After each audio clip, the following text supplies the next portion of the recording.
It's time for Ryan's Roses out of West Covina. Dear Ryan and Sissany, my husband is staying late at work and has been working weekends as well. I was not questioning any of it until I found a receipt for groceries in the trunk of his car. It wouldn't have been a big deal if it wasn't for the things I saw he bought. Food items that never made it inside our house, plus baby stuff, like diapers. Yikes. We don't have a baby. My mind is thinking a million things. And I believe he may be leading a double life. Cecilia, thanks for coming on. I can't imagine how your heart dropped when you're reading the receipt from the store.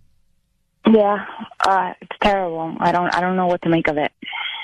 Now, leading a double life is complex and takes a lot of energy and lying and deceit. Do you feel like there are enough things in question where he could actually be spending time with another family, another woman with this baby?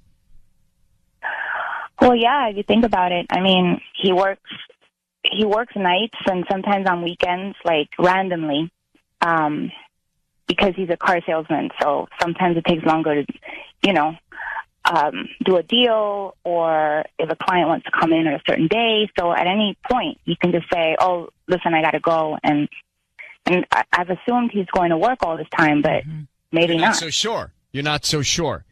Right. Can we think of, I'm racking my brain.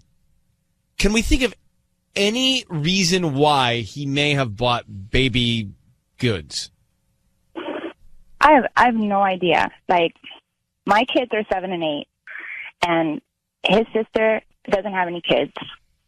We haven't been to a baby shower, my God, in I don't know, almost 2 years. What if he gave somebody a ride somewhere and it fell out of their bag in the trunk? Yeah, a coworker. I don't know. I'm trying to reach here.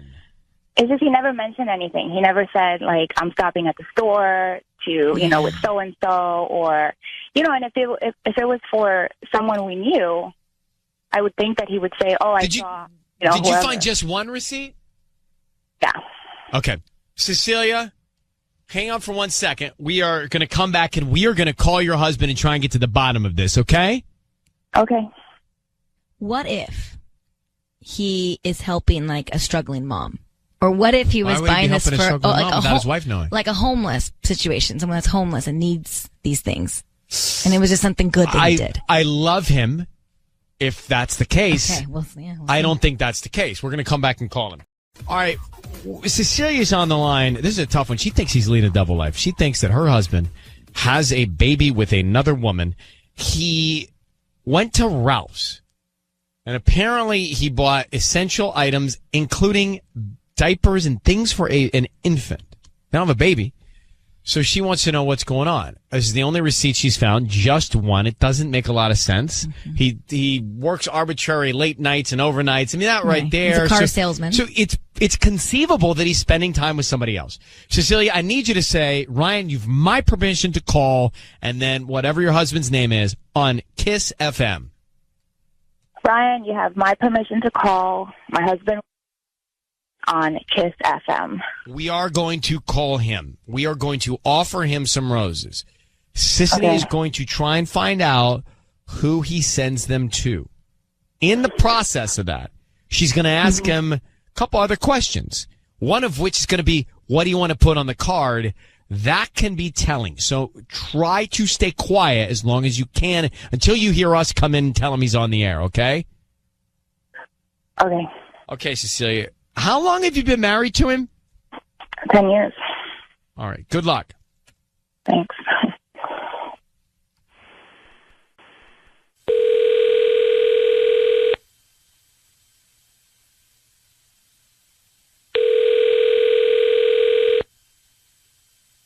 Hello?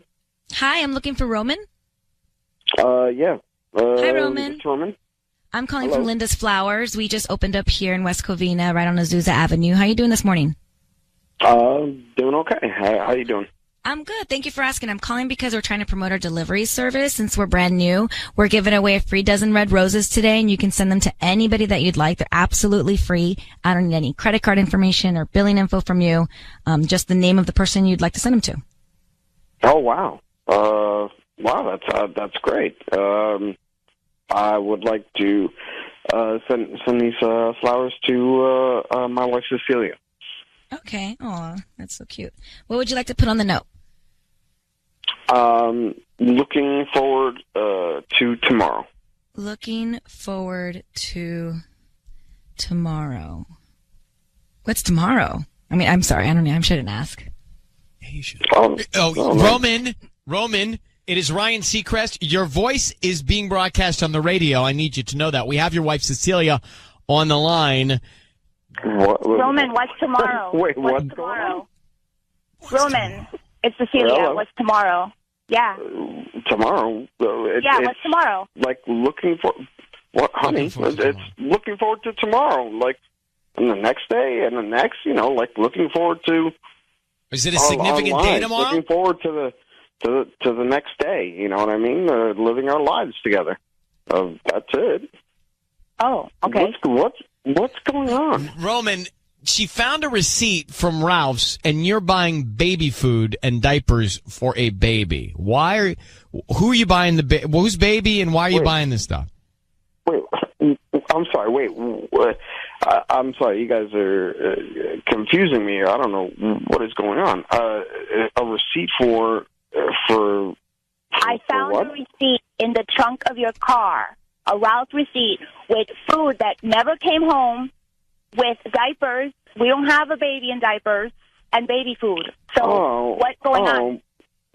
Oh, honey, I told you that my coworker, her husband just cheated on her, and so they separated. And so, she's having a hard time. She's not, making ends meet and stuff like that. So I just went and got her some groceries. I don't believe Why that. didn't you tell me anything? Yeah, why didn't you tell her? Well, I didn't think it was a big deal. I was just doing something nice. Listen, Roman, I understand that that's a nice gesture, and I feel your friend. I'm so sorry for them, but it doesn't. It's not. It's strange. Yeah. That you would go and buy groceries for this woman, not tell your wife. Wait a minute. I work. I work at a car dealership. It's not. Season's not going so well. We're trying to sell more cars in a lot, and my coworker unfortunately is going through a tough time. And I helped her out. I still don't know, Roman. But you're sneaking it from me. You should have said something. Yeah, you should have said, guess what? I'm not sneaking anything. It wasn't that much of a big deal to me. I was just doing something nice for a coworker. That's it. There's nothing sinister going on, babe. I'm not cheating on you or anything like that. Well, why did you say that then? Why did you even think she thought you were cheating? Yeah, we never even said that. Well, apparently she's thinking I'm being shady. I'm not being shady. There's nothing. But why did you think she thought you were cheating? I'm just curious that you used that term. Well, that's what I used. There's nothing behind it. I'm not, honey. I'm not doing anything. It makes me uncomfortable that you're buying groceries for another family and then didn't even tell me. Yeah, I don't disagree with her. I agree with her. Roman, I hope that this is all just innocence and you're doing this lovely thing for a friend, but I understand why it would make your wife feel uncomfortable. And it strikes me as a little bit guilty that you said, why'd you think I'm cheating? But Cecilia, look, you know your husband better than anybody. We're going to let you guys run and figure this out, but there you have it. Honey, I'll talk to you in a bit. I'm sorry. Yeah. Come home now, okay? All right. Oh, okay. All right, guys. Thank you. Absolutely. Thank you very much. Bye-bye. Bye-bye. Maybe we're bad people for thinking that he's not doing what he's doing, but I don't think he's doing what he's doing. I don't think he's buying these groceries. It's just how he said it. I mean, yeah, I know we're grilling him, but did we say your wife thinks you'd be? Yeah, we never did. That was in his head. Mm-hmm. And when that's in Good his detective head, work, by the way. Hey, I didn't even catch that. And then you just went in there and I was like, oh, yeah, It was in his head. And he said it. He professed it, which means it was in his mind. You're right. Wouldn't you tell your wife, hey, Anything, My friends, yes. my coworkers going through this. I'm going to buy the family baby food. Of course, because you'd want to even say it's from me and my wife. Right, and I would think, like, knowing my luck, she's going to pick up the receipt, then think I'm buying for a baby, and we don't have. I mean, like, you'd go through all of that. Like, that's what we would do. So you make sure you covered your tracks. Right.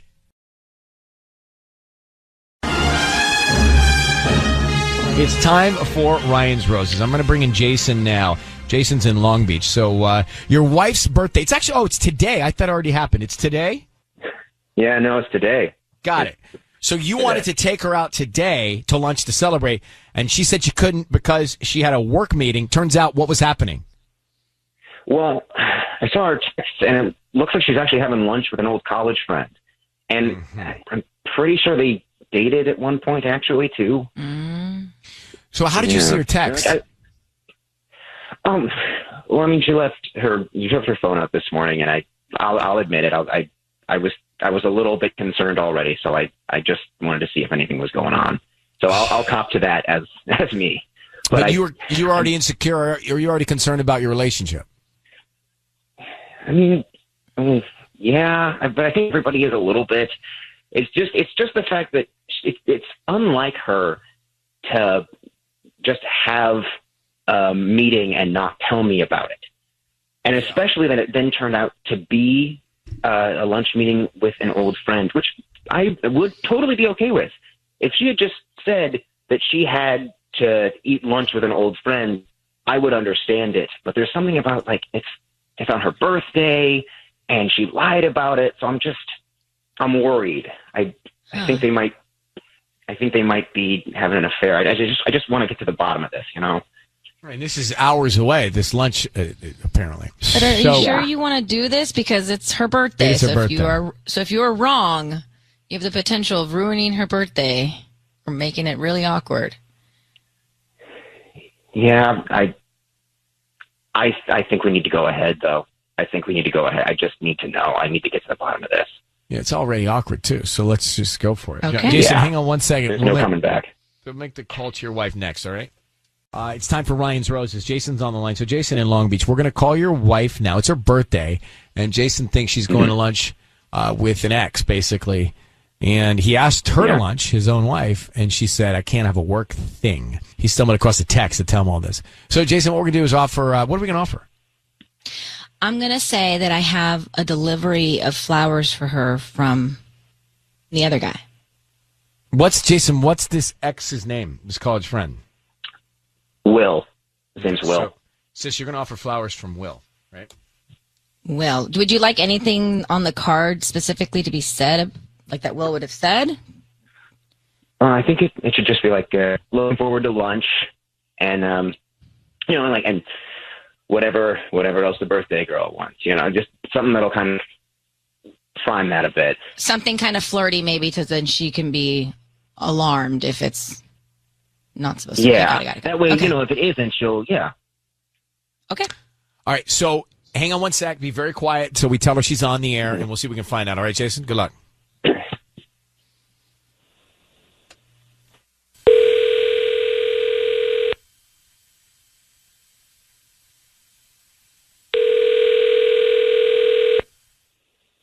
Hello? Hi, is this Brenda? Yeah, this is she. Hi, Brenda. My name is Lena. I'm calling from LB Blooms. We actually have a delivery for you today, and unfortunately, our systems crashed this morning. We lost a little bit of information on your delivery, so I needed to confirm the best address for you to receive this beautiful arrangement. Actually, it's quite large. Oh, okay. I mean, I guess you could send it to my office. Yeah, I could send it to your office. They're coming from a Will. And okay. Is that from a Will? Okay. Yeah. That's all I have. I don't have a last name. But I have the card and I have your name and your number. I just don't have an address. The card says looking forward to lunch and whatever else the birthday girl wants, and there's a wink emoji. Cute. So do you still want these to your office or home, or what would be the best? Oh God. I guess office, probably, yeah. Just send it to my office, I guess. Okay. They are quite large, Okay. so once they're there, I don't know if you'd be able to transport them to your home. You know what? That's fine. Yeah, I don't need to take them home. Thanks. Okay. Yeah. All right. Brenda, it is Ryan Seacrest. Your voice is being broadcast on the radio, and we've got your husband Jason on the line. Do you know who Oh, my Will God. is? Do you know who Will is? Yeah, Will is an old friend of mine from high school, and we had got in touch recently. Okay, so yeah. Your husband tells us today's your birthday. Happy birthday! And that thank you. Thanks. you have a work lunch today, so you can't have lunch with your husband. Yeah. Well. Oh God. So yeah, he's a friend of mine, and we've been in touch recently, and he wanted to have a catch up, and I was like, he wanted to have lunch, and I was like, today's my birthday, and he kind of insisted, so I agreed. So yeah, I'm going to lunch with him today. So you're not having a work lunch, right? No. Okay, no, well, that's what Jason was told. And you are going to lunch on your birthday. So you're denying your husband's invitation to have lunch and going with an ex of yours. No, Jace, you're there. Yeah. Hi. This is embarrassing. Mm-hmm. The reason I knew it would be weird if I told you I was not going to lunch with you to go out with Will for lunch, but the reason I was going out with him is because he has a Dodgers tickets hookup, and I was trying to surprise you. So I agreed to go to the lunch. There's a twist. Yeah. How about the flowers? Oh, Brenda? I mean, Yeah, I don't know about the flowers. Like, this is horrible. This is embarrassing. He must have the wrong do you idea. think that maybe I love Jason. Oh my God! But do you think that maybe he might be doing having lunch with you because he might want something more? Well, he might, but I figured I could get us Dodgers tickets and then find out. I know I seem like such a jerk, but I love Jason so much. Oh no, I'm oh, God, I'm so sorry. But look, I don't think you should be so sorry, Jason. It is your wife. It is you. I mean, you guys should be spending lunch together, not with an ex of hers trying to get Dodger tickets for you. I mean, it's all out of order. Jason, maybe just in the future, just tell me up front. I get that. I get that. But tell me up front. I'd be okay if I knew. But you lied about going to work. We never lied to each other. I know, but you've been going through such a hard time recently, and I thought if I could give you a surprise of Dodgers tickets, it would cheer you up and let you know how much I loved you. And I'm so embarrassed and so sorry. There are other ways you can get Dodger tickets, Brenda. I mean, one of the which is Barry's tickets. There are other ways to do it. Barry will get you tickets. Right. I know. I did this all wrong and stupid, and I should have just been upfront, but it was. I mean, I don't know if Will actually likes me, is interested in me, but I love Jason, so it didn't mean anything to me, and I didn't want to make a mess. But I made a mess. I'm going to let you guys go. Two things here. One, it is your birthday. Your husband wants to spend time with you. Two, you said you were going to a work lunch. Turns out you weren't. So you did lie to him, which I can understand why he would not feel good about that. We'll give it over to you. I hope you have a good birthday, Brenda. Thank you, Jason, for reaching out. Good luck. Thanks, Ryan. All right. Love you, Jason. Thank you. Bye-bye. Yeah, I don't know. There's a twist there that's still not right. Okay. I guess we're going to go back for a second to Ryan's Roses. I mean, look, to me, birthdays are sacred, right? It's your birthday when you are in a relationship with a significant other and or your family, then that day is really reserved for them to celebrate you and you to be 1000%. celebrated. Yes. So the fact that Brenda decided to pass on having lunch with her husband to go have lunch with one of her exes from college to, quote, try and get Dodger tickets for her husband from him all sounds really wrong. And I mean, I don't know if anything's happening, but it's really bad judgment. I think so, too. It seems kind of sketch. I would be insulted and offended, I think, by that. Michael would be, for sure. And Really? Are you seeing your ex to get Dodger tickets for me? No. I know. I feel like he'd rather not have the Dodger tickets and not have you see your ex. But how about the fact that she actually said, I mean, red flag, she told him she could not go to lunch because she had to work. Yeah. And then when the roses got brought up, she wanted them specifically sent to her office, not her home. Well, okay, but she did say that before she knew who they were from. Sure. But then I gave her the option. They're really, really big, thinking like it's going to take up your whole desk space. I mean, that's where my brain was going. If any of y'all end up in a relationship with someone who really likes to plan a fun birthday, it's like it really squashes our dreams. Yeah. I get excited about planning the surprise. I get excited. It's so fun. I'd be really just let down if I was blown off for an ex. I mean, I think I would cry. I think I'm actually feeling emotional now about it. Yeah, I'm like, are you good? No. Touchy subject? Yeah, no, not at all. I'm just putting myself in his shoes. I'm really feeling for him. Well, I think that's why he came to us. I mean, I was like last resort.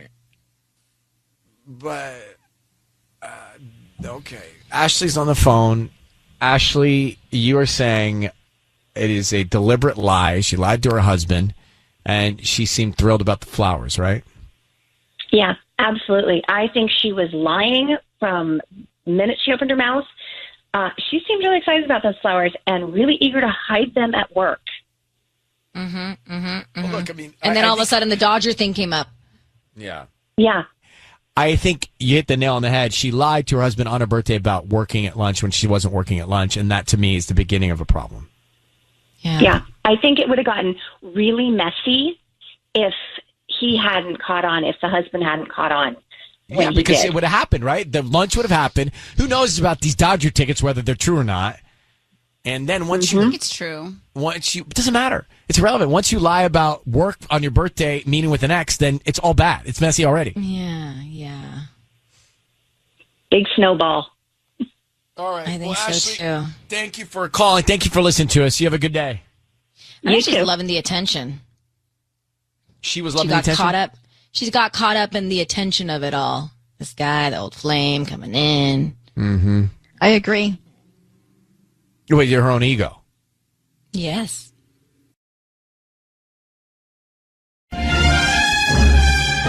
It's time for Ryan's Roses. It's time for Ryan's Not Roses. We're not going to give away roses. We're going to do a vacation pack. But here is the email that comes to us from Peter in Highland Park. It says, Dear Ryan and Sissany, I don't know if you ever call wives, but I really need your help. My wife has been going out with work friends a lot ever since she got a promotion. She has so many good-looking guys at work around her all the time. To be honest, sometimes it makes me wonder if any of those guys have asked her out. So he feels threatened by the guys at her work. He says, my wife is beautiful, and the way she's acting worries me. Now, we don't have a lot of details, so let's try and get Peter on the line. Okay. Hi, Peter. Hey, how are you? I'm well. How are you, buddy? I'm okay. How long have you been married to your wife?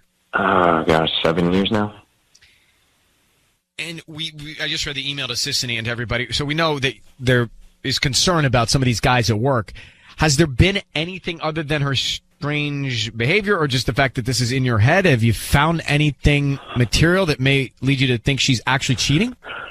No, I haven't found any material, but it's one of those things where it's kind of like an intuition thing. I feel it, and I don't know if I'm just being paranoid because of her behavior. I haven't seen anything like emails. What has caused you to be threatened by these guys at work? What's the real deal with them? Honestly, they're like studs, man. They're really good-looking guys. They're successful. And she works in a professional. She's a banker. She works at a bank, and she just got a promotion. She's successful too, and that's one of the things that attracts me to her. But of course, you've got. I mean, forget about us. Forget about the call. Yeah, don't you trust her? Yeah, you've got to be confident in your relationship, man. I do trust her, but I've been burned before, and so I know how you can trust somebody and have that come out of left field. So I think maybe that's kind of playing into it as well. All right. We're going to do this, and we don't do it often. We're happy to do it anytime for any guy ever. Matter of fact, we should balance this out a little bit, guys, if it's going on in your life. But we're going to come back and try and call your wife, okay? Okay. Peter, Yeah. we're going to call your wife now, and we're going to offer her a vacation weekend instead of roses, okay? Sounds good. And we'll see how it goes. Now, Sissany, she thinks she knows how this is going to work, so I'm going to trust her on this one. So, is this the first time you've called a wife, Sissany? I think it is, yeah. All right, this is all on you.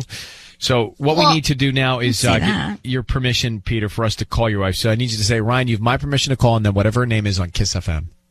Ryan, you have my permission to call on Kiss FM. Great. All right. Good luck, my friend. We'll try and find out what's going on, all right? Thank you.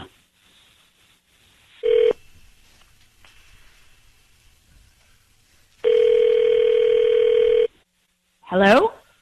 Hi, is this Julie? This is she.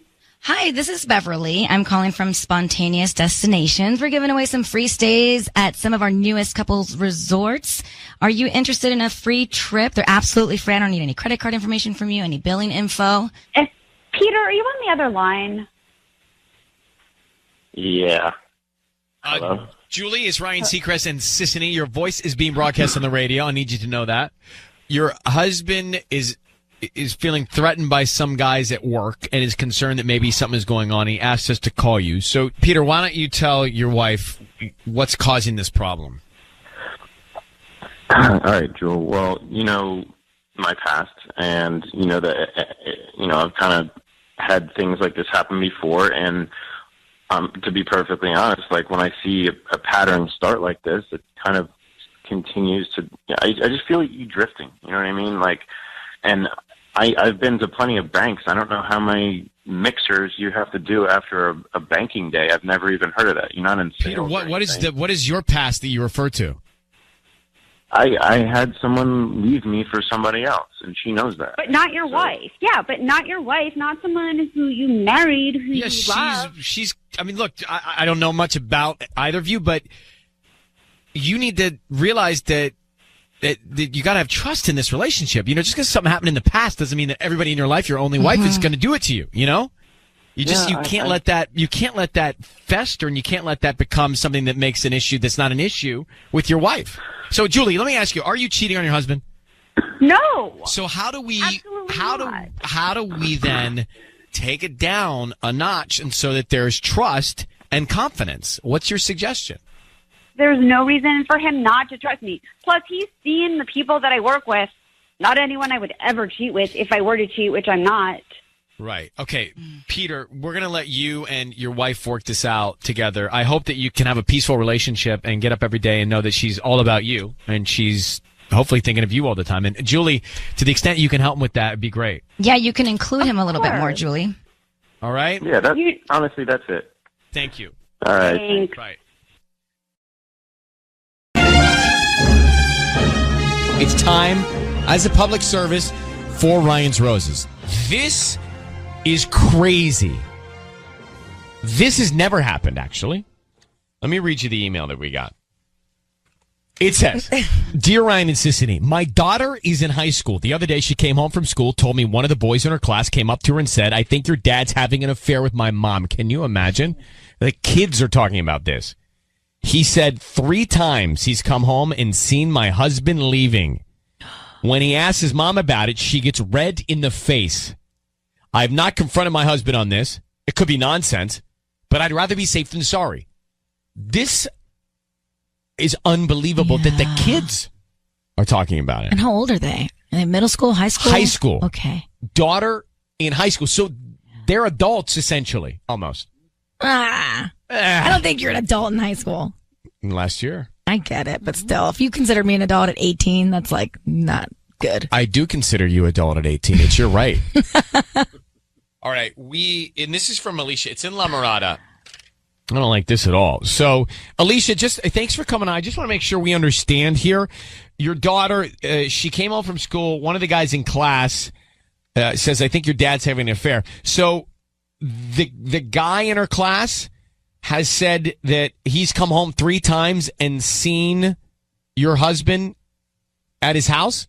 Yeah, he really upset my daughter. And I don't quite know what to do about this. My daughter wouldn't lie to me about something like this. Well, of course not. I mean, this just, why would he be at this guy's house 3 times? Is there any reason? Well, no, I mean, like, we've known, Josh and his mom, Kim, in passing, for my daughter's whole school career. And they've been in school together their whole lives, but they're not close. They're not friends. I'm not friends with Kim. There is really no reason why my husband would be over there. So I'm a little concerned, and I'm really hoping you can help me. I am. Yeah. I am going to help you. We are going to put you on hold. We're going to call. We're going to find out what's going on. Next, Alicia in La Mirada. Get this. Her daughter gets told by a classmate that he thinks that her father is having an affair with his mother. At school, they're talking about this. So he says that 3 times his kids come home from school and your husband's there. I don't get it. I don't get it at all. Now, they're in high school, so they could, they're not 6, so they could put this together and have a real conversation. Here's what we're going to do, Alicia. I want to find out, why is he at this woman's house, no matter what's going on? Sissany is going to offer him some roses. We want to find out who he sends them to. And also what he puts on the card. Very important. So I have to have you stay quiet until you hear us come on the air, okay? Okay. Please say, Ryan, you have my permission to call, and then whatever his name is on Kiss FM. Ryan, you have my permission to call on Kiss FM. And we will. Good luck. Here we go.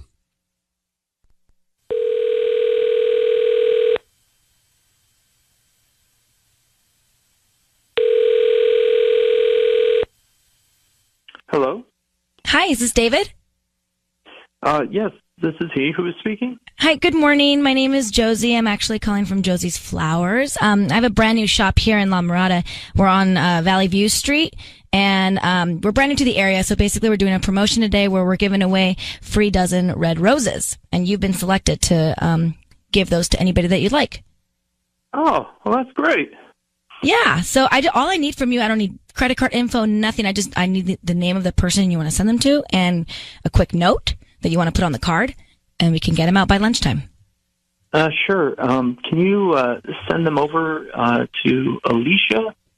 And I don't want to put a note or anything like that. It'd be a great surprise. I think she'll dig it. Who is Alicia? She's my wife. Okay. So just to Alicia and no note. No. Okay. I want to surprise her. You want to surprise her? Okay, got it. Can you hang on, please? Alicia, do you want me to jump in or do you want me to let him go? I don't know. What do you think? I think let him go. Okay. I trust you. No. He just sent the roses to her. Okay, but don't you want to get to the bottom of why the kids were saying this? I don't know. This is your life, Alicia, so I don't want to... No, that's a good point. I guess we should ask him. You don't have to if you don't want to. No, I think we should ask him, definitely. Okay, do it, Sissany, do it. Well, all right. So, hello, David? Yeah, hello? Hi, David. It's Ryan Seacrest and Sissany. Your voice is being broadcast on the radio. I need you to know that. I've got your wife on the line who just is so happy that you've sent her some roses, so thank you. And she thinks you're cheating on her. Wait, what? Why? Well, Rosemary came home from school the other day, honey, and this kid, Josh, said that you've been over to his house like 3 times. What is going on? I don't know. That's nonsense. The Josh kid probably just has some crush on Rosemary and is just trying to get some attention. They've known each other their whole lives. I don't think this kid would do that. Are you friends with Kim, his mom? What? Listen, why would you be over there? I don't think anything of it, sweetheart. I gave the roses to you. There's nothing going on. Come on. Yes, but what do I tell our daughter? Because she's really upset about this. What do I say to her? You say to her that her dad loves your mother. David, why are you at this other house 3 times when Rosemary's friend from school, he comes home and you've been there 3 times leaving. Why are you there? Yeah, why? Why are you there? That's no one's business. It is. Okay. No, David, that's Okay, David, that's everyone. No, David, you are. This is everyone's business because your wife doesn't know that you're doing it. 3 times this kid's come home from school and you're leaving. Oh my God, you are having an affair. Are you seeing I'm another? Not having an affair, sweetie. David, don't tell me that. David, are you having an affair with another woman? And are you sneaking behind your wife's back and going over to this house? David? This is nonsense being perpetrated. David, I don't want to hear that. David, I don't want to hear that, David. Did you know it was us? You knew it was us, didn't you? You knew it was us. That's why you agreed to send the flowers so quickly to your wife. Oh, David, wow. Well, the silence says it all. All right. Well, continue to speculate. Call me. Well, a no, liar, David, we have photos. We'll talk about this when we're at home. No, we'll talk about it right now. Home tonight. David, we have photos. We have photos. What's you want to explain before we tell you what's in these photos? I don't know what's in these photos. It's definitely not what you think that it is. What is it then? This is just scandalous radio nonsense. Well, David, you're cheating on your wife with this other woman 3 times. You were leaving the house when her son comes home. It's a problem. So you don't want to say what you were doing there. That's a lie. Well, that's just a lie. That is just a lie being perpetrated by a little kid. Okay, then give us a plausible reason. Yeah, then explain it. Because I'm going to have to give our daughter a She's reason. recently divorced. She needs help around the house. David, are you kidding us? Oh my gosh. Are you kidding us? I have goosebumps. You are actually having an affair. Oh my gosh. I am not having You an are affair. too. Look, there's leaks in the kitchen sink. You know. Oh my! I can't. Alicia, dear Alicia, David, just stop. Just stop. I can't with you, Alicia. Something is. First of all, he's hiding this from you. So yes, he's having, if not a physical, an emotional affair. I'm going to let you guys go and sort this out. But Alicia, good luck. Okay. Thank you, Ryan. Thank you for your help. Good luck. I really appreciate it. I'm only hiding this just because of a reaction like that. David, I can't. I just, what? I mean, like what? And Tanya, what? What? You guys, call me cuckoo, but I actually believe him. Cuckoo.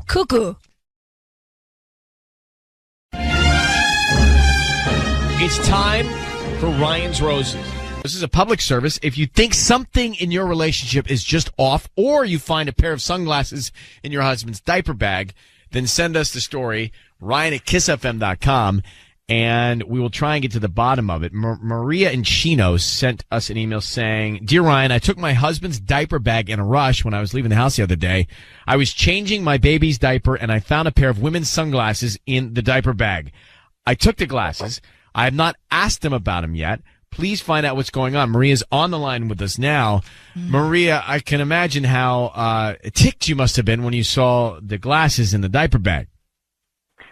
Oh, my gosh. I was so upset. I mean, I'm just there changing my baby's diaper, trying to grab for all the stuff that, you need, the Desitin, the wipes, and everything else. And I pull out a pair of sunglasses that aren't mine, and I was just in shock. I mean, my baby is only 5 months old. I can't believe that he's already messing around and going everyone. I mean, I thought we were, trying to be a great family. And, I mean, I know I haven't slept in a while, and I know I can get cranky, but that's no reason to be going around with who knows who and with my baby.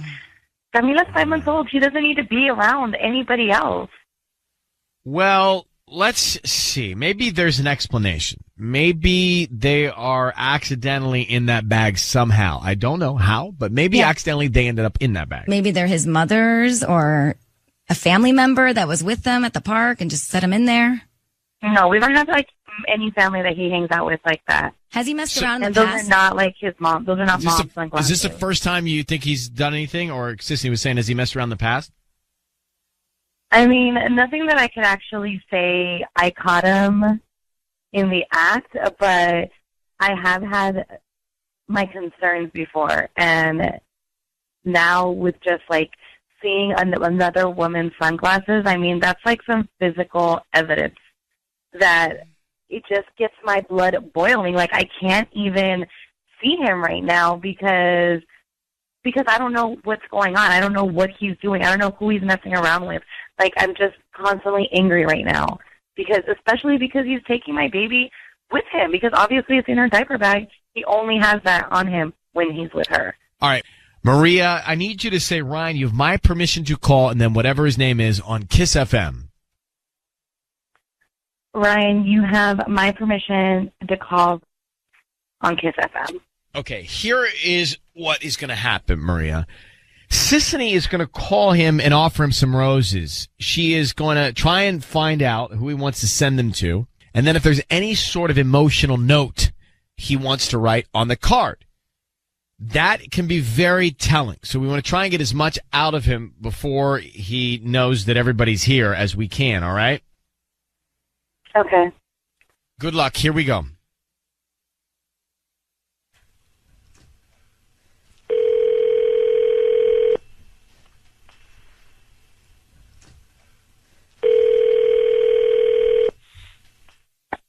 Hello? Hi, may I speak to Rick? Yeah, it's him. Hi, this is Gracie. I'm calling from Any Occasion Flowers. We're actually a new flower shop right here in Chino. We're on the corner of Philadelphia and Central. I'm calling because we're doing a promotion today, and this is all absolutely free. We just wanted to let you know that you've been selected to receive a free dozen roses. Oh, wow, that's great. Yeah, so you can actually send those to anybody that you'd like today. And we just say that, whoever gets them, you just refer us to friends and family if you like the flowers.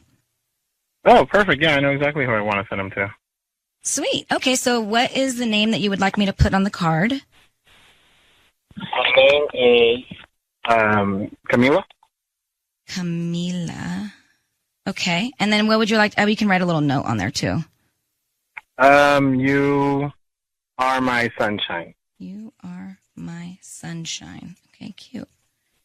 Rick, it's Ryan Seacrest and Sissany. Your voice is being broadcast on the radio right now. We've got your wife, Maria, on the line. Who is Camila? That's my daughter. That's our daughter. Is that true, Maria? Yes, that's sweet and all that you're sending them to your daughter, but I don't buy it. I think you've been messing around with somebody else, Rick. I found some sunglasses in your diaper bag. What the hell is that about? Sunglasses? Don't be trying to be all cute. I'm the best dad ever sending flowers. No, there's something that's going on. Yes, sunglasses. I think. I found some sunglasses at the playground the other day, and I figured they belonged to one of the other moms, so I just thought I'd grab them for them and hold on to it. Give it back to them later. Rick, that doesn't make any sense at all. Whose sunglasses are they? It doesn't add up, bro, okay? You can just pick up sunglasses, put them in the bag, and then you're going to take them back. And this is not the lost and found. Whose sunglasses are they? I'm being completely honest here. I'm not messing around or doing anything wrong. I was trying to help them out. I mean, they're like friends to me. I see them every time I go out there. Well, then why didn't you give them to me so that I can handle it? I go to the park more than you do. You could have told me. I'm not believing this. Rick, I don't know. I have a hard time with this. So let me just put it to you another way. Your wife has had concerns that maybe you're not being faithful with her. She found women's sunglasses in your diaper bag. She took them from the diaper bag. You didn't say anything about her taking them from the diaper bag. If you were really concerned about getting them back to your friend, you'd have raised the question, where did the sunglasses go? So I can't quite buy it. Rick, whose glasses are they? It honestly slipped my mind. I don't know who they actually belong to. I just know it must be one of theirs. So But if you grabbed them and they were gone, why didn't you go to your wife and say, "Hey, honey, did you grab those glasses?" Unless you were covering something up. I forgot that they were there. It's not that big of a deal. Well, I'm just telling you, your wife thinks it is. Have you ever messed around on your wife before? No. All right, Maria, I don't know what else I can do. You can speak to him about this further. Do you think he's telling the truth? I can't believe it. He doesn't even have, like, a great story about it. He cares so much about these glasses, and then he doesn't care because he doesn't even notice that they're gone. He's just trying to avoid the question. It doesn't answer anything. Until he actually finds who those glasses belong to, I can't trust anything that he's saying about them or anything about him. The fact you took him and he didn't say anything is confusing to me. I'm going to let you guys go and have the conversation with yourself, okay? Ourselves. Thank you. All right. Take care. Bye. I think I hung up on him. All right. I have two thoughts, and then we'll come back here. Two thoughts. One, he knew it was us. Okay. Because he right away sent him to his daughter. He didn't really hesitate. Nonchalantly, there's somebody else's. I picked them up. I want to return them. And two is it completely doesn't add up, and he's lying about all of it. Yeah, now you're flipping me off. Oh, sorry. One was this finger, two was that finger.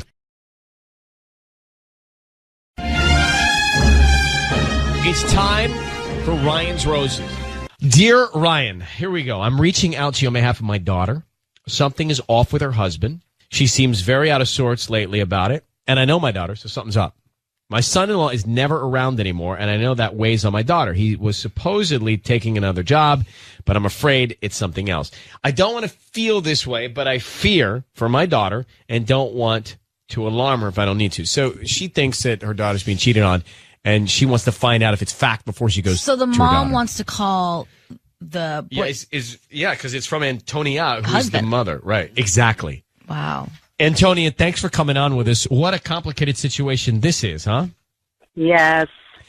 Thank you for helping me. Well, as we understand it, you don't want to talk to her about it until you find out it's fact, right? That's basically the bottom line. No, I don't want to put anything in her head, until I know a little more. Are you concerned about meddling a little bit here? Not really. No, I'm concerned for her. Something's wrong. I'm her mother. You can sense when your daughter's something's wrong. But you didn't hear from anybody that he's cheating, or you don't have any other evidence other than she's acting out of sorts and he's taking another job. I ask, no one. They both were fine. He goes, I'm fine. But my point is, they're grown adults. Maybe they're fine. Maybe they're just working through whatever they're working through, and it worries me. I love. Well, if that's the case, then he's going to send him to her daughter. And then, but I'm saying for you, I love that you're concerned about your daughter. There's nothing more important, right, than your kids. But I just worry that they're grown adults, and if you get involved in this, and let's say it backfires, then she's going to be really upset and resent it. Well, I hope not. I wouldn't go this far if I didn't think something's amiss. There's something there. Maybe I am barking up the wrong tree, but I just want to get to the bottom of it before I put a bug in her ear. I'm concerned. I'm very concerned. How long have they been married? About 3 years. 3 years. Okay. All right, will you hang off 1 sec? Sure. Okay. So we'll come back and let's try and reach her daughter's husband and find out what he does. It is time for the phone call here in Ryan's Roses. Here's the quick setup. Antonia sent us an email saying that she thinks her daughter's husband is cheating on her daughter, and it's bothering her, and she wants to find out if it's true and then tell her daughter. That's really the bottom line. It worries me when there's like a third party involved, because I feel like maybe they don't want anybody to know about the situation. Well, there's potential resentment if this backfires. So, Antonia, what's your daughter's name? Lily.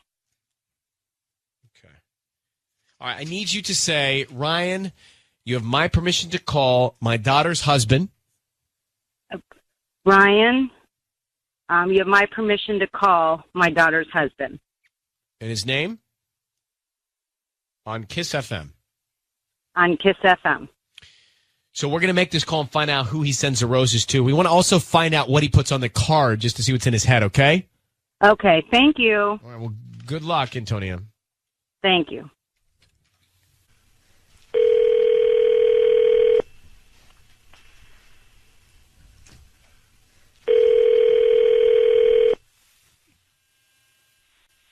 Hello? Hi, may I speak to Roberto? Yeah, this is Roberto. Hi, this is Wendy. I'm calling from Radiant Flowers. We're actually a new flower shop here in Westchester. How are you doing this morning? Pretty good. I'm actually calling because you've been selected to receive a free dozen roses today, and they're completely free. I don't need any billing information from you. I just need, the name of the person you want to send them to, and we can put a little note on it. Free flowers. Yes. I'm just trying to promote my business because we're new in the area. Oh, okay. That sounds cool to me. Yeah, I would love to send them to my wife, Lily. Wonderful. Okay, Lily. And then what would you like to write on the note? Something kind of special. I want to say I'm so excited for our little you. Love, Roberto. Oh my God, that's so sweet. Thank you. Roberto? Yeah. It's Ryan Seacrest and Sissany. Your voice is being broadcast right now on the radio, and we've got your mother-in-law, Antonia, on the line. Oh, my gosh. Are you serious? Oh, my gosh. Oh, Roberto? hi. Are you having a baby, Roberto? Am I going to be a grandmother? Yeah, we're having a little girl. Oh, my gosh. Oh, my gosh. I can't believe it. I'm going to be a grandmother. Roberto. Congratulations, Antonia. Yeah. I don't know what to say, Roberto. Oh. Well, yeah, thank you.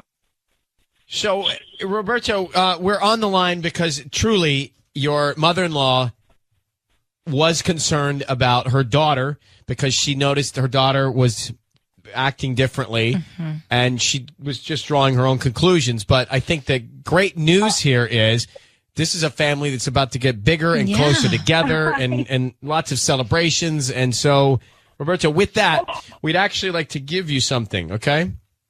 Sure, okay. Can you hold on for 1 second? Okay, yeah. What do we have? Well, let's buy him like a crib or something. Roberto, we'd like to give you a crib for the new baby. Wow, Right? that's awesome. From Babies Are Us. Yeah. I love it. Thank you so much, you guys. You guys are the best. Okay, all right, so I'll let you go, and we're just going to spend a second with Antonia, and she'll call you back, okay? All right, well, sounds beautiful. Thank you, guys. You guys made my day. Awesome. All right, Roberto. I'll call you in a few minutes. You take care. Roberto. Bye-bye.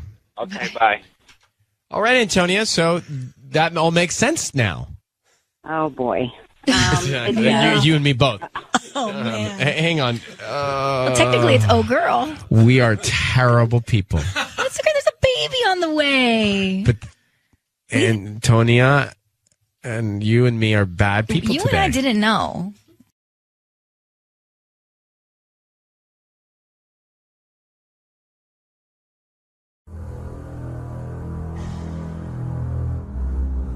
The Exorcist was, and possibly still is, the most scariest movie of all time, and definitely one of the most uncomfortable, as it tells the story of Reagan, a young child from Georgetown, Washington DC, who starts displaying strange behavior, till it becomes apparent that she is possessed by an evil demon, with increasingly disturbing and foul behavior, where her desperate mother, Chris, played by Ellen Burstyn, enlists the help of local priest Damian Karras, played by Jason Miller.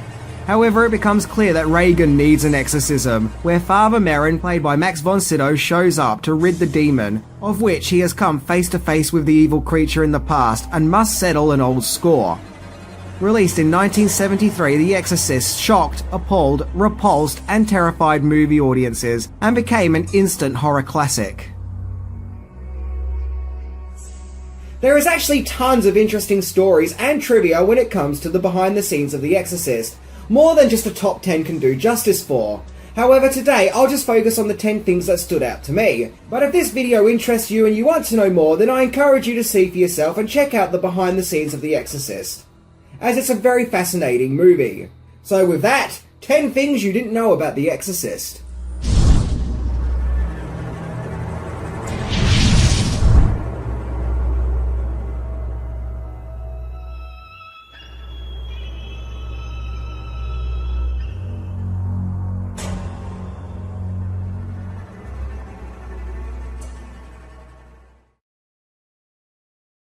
Number 10. Based on a true story, somewhat. Of course, before the Exorcist movie, there was the Exorcist book, which was written by American author and filmmaker William Blatty, who would go on to produce the movie adaptation. However, the backstory of how The Exorcist came to be is an interesting one, as Blatty took inspiration from an apparent 1949 incident involving the exorcism of a young boy. The boy showed increasingly violent and disturbing behavior, along with words apparently being cut into his body, until an exorcism was performed. Skeptics believe the boy was either mentally ill or seeking attention, but regardless, the incident fascinated William Blatty, to which he would eventually write a book about the incident where he retreated to a cabin on the Encino Hills in California, and wrote the book, which was published in 1971, where it became an instant hit and was even the 8th most sold book in Spain at the time. And of course, Blatty would change certain elements to his story, namely the gender of the young protagonist. Number 9. Casting. Due to The Exorcist's disturbing and confronting nature, it seemed that not many major stars wanted to be in the movie, with a few exceptions, until it was decided to mainly cast unknowns. Marlon Brando was the initial choice to play Father Merrin, but William Friedkin, who became the movie's director, opposed the idea, fearing that it would be looked upon as a Marlon Brando movie and take away the individuality of the story. Jack Nicholson was chosen for Father Karras, but it was actually Stacy Keach who was cast in the role. However, Friedkin saw Jason Miller in a play that he wrote and starred in called The Championship Season, to which Friedkin sought after the actor and cast him in the role. Audrey Hepburn was offered the part of Reagan's mother, Chris, but she said she wouldn't star in the movie unless it was filmed in Rome, so naturally that idea was scrapped. In fact, at one stage, even Reagan was going to be played by a different young actress, that being Denise Nickerson, aka Violet from Willy Wonka and the Chocolate Factory. However, when her parents read the script, they opposed it and refused their daughter to star in the shock horror movie. I guess being turned into a blueberry they could deal with, being turned into a demon, not so much. However, Linda Blair's mother found the script and loved it and set up an audition for her daughter, and the rest was history. Supposedly, Warner Brothers weren't too happy that the cast was mainly unknowns, as having big names in your movie makes it more bankable. However, not having well-known actors in The Exorcist gives it an unnerving realism, in my opinion. Number 8. The shoot was twice as long due to accidents. William Blatty's choice for directing The Exorcist was always William Friedkin, who previously directed The French Connection, which, like The Exorcist, has a gritty realism about it. But it seems Friedkin had his work cut out for him, as filming The Exorcist was anything but a smooth ride. Stories of behind the scenes of making The Exorcist seem to be full of shocking accidents and other unfortunate happenings. For example, during the production, most of the set burned down. Both Linda Blair and Ellen Burstyn suffered permanent life injuries while making the movie, and thus all these incidents caused the movie to go over its designated filming schedule, of which the movie's budget doubled. Burstyn claimed that 9 people associated with the movie died while making The Exorcist, including actor Jack McGowran, who played the alcoholic movie director who died of a heart attack shortly after filming. The twist being that in The Exorcist, his character also suffered a shocking and unexpected death. This led many people to believe that The Exorcist production was cursed. And incidentally, The Exorcist was released on December the 26th, so technically it's a Christmas movie. Yeah, Merry Christmas everyone! Enjoy your Yuletide demonic possession and pea soup vomit! Number 7. Creating Pazuzu for the big screen. Pazuzu was always intended to be the demon in The Exorcist, as the evil creature was even named in the book. However, the name Pazuzu is never actually mentioned in the film. Instead, for the most part, the demon taking control of Reagan is either referred to as Captain Howdy or even the devil.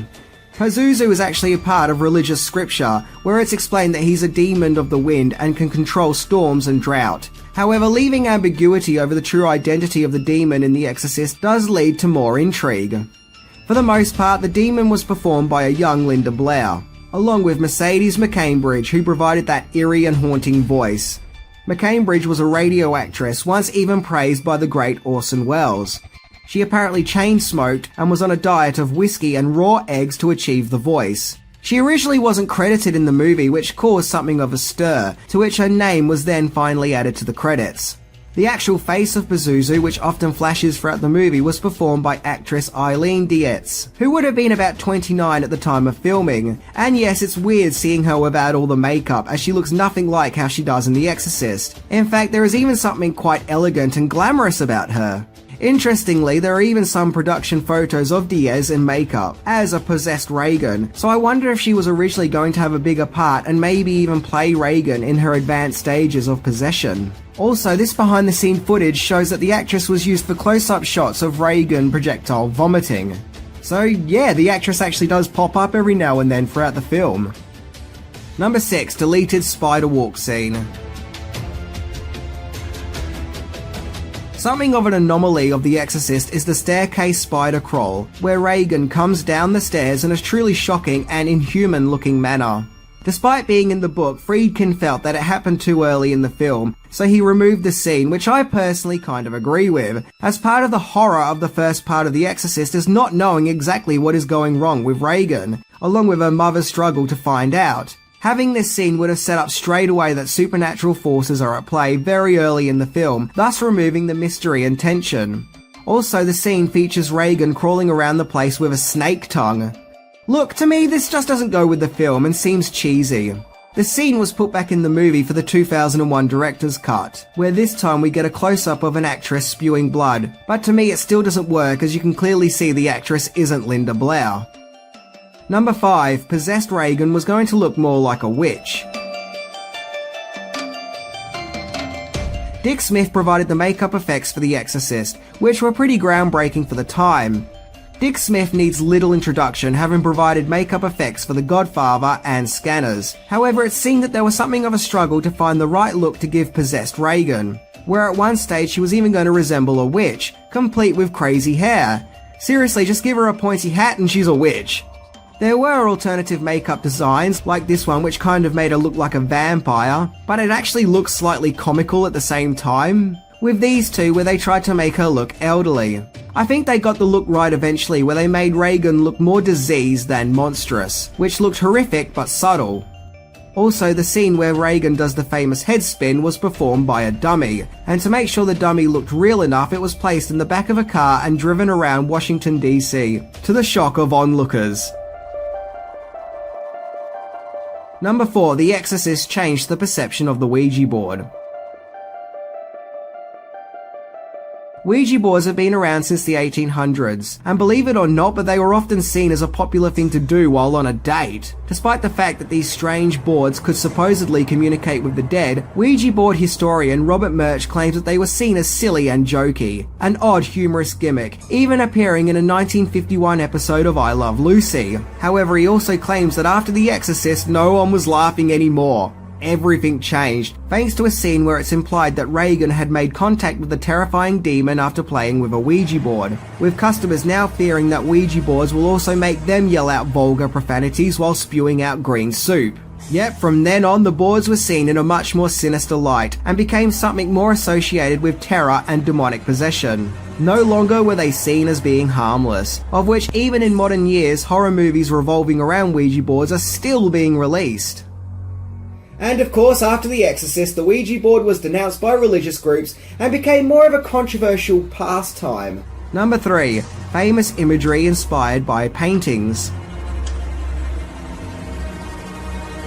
The most famous piece of imagery associated with The Exorcist is the haunting shot of Father Merrin arriving at the McNeil residence in the cold night, with a street light displaying a foggy path to Reagan's bedroom window, showing the challenge that awaits Merrin. The visual is both symbolic and chilling, and would even make it to the movie's poster, making it one of the most iconic visuals in movie history.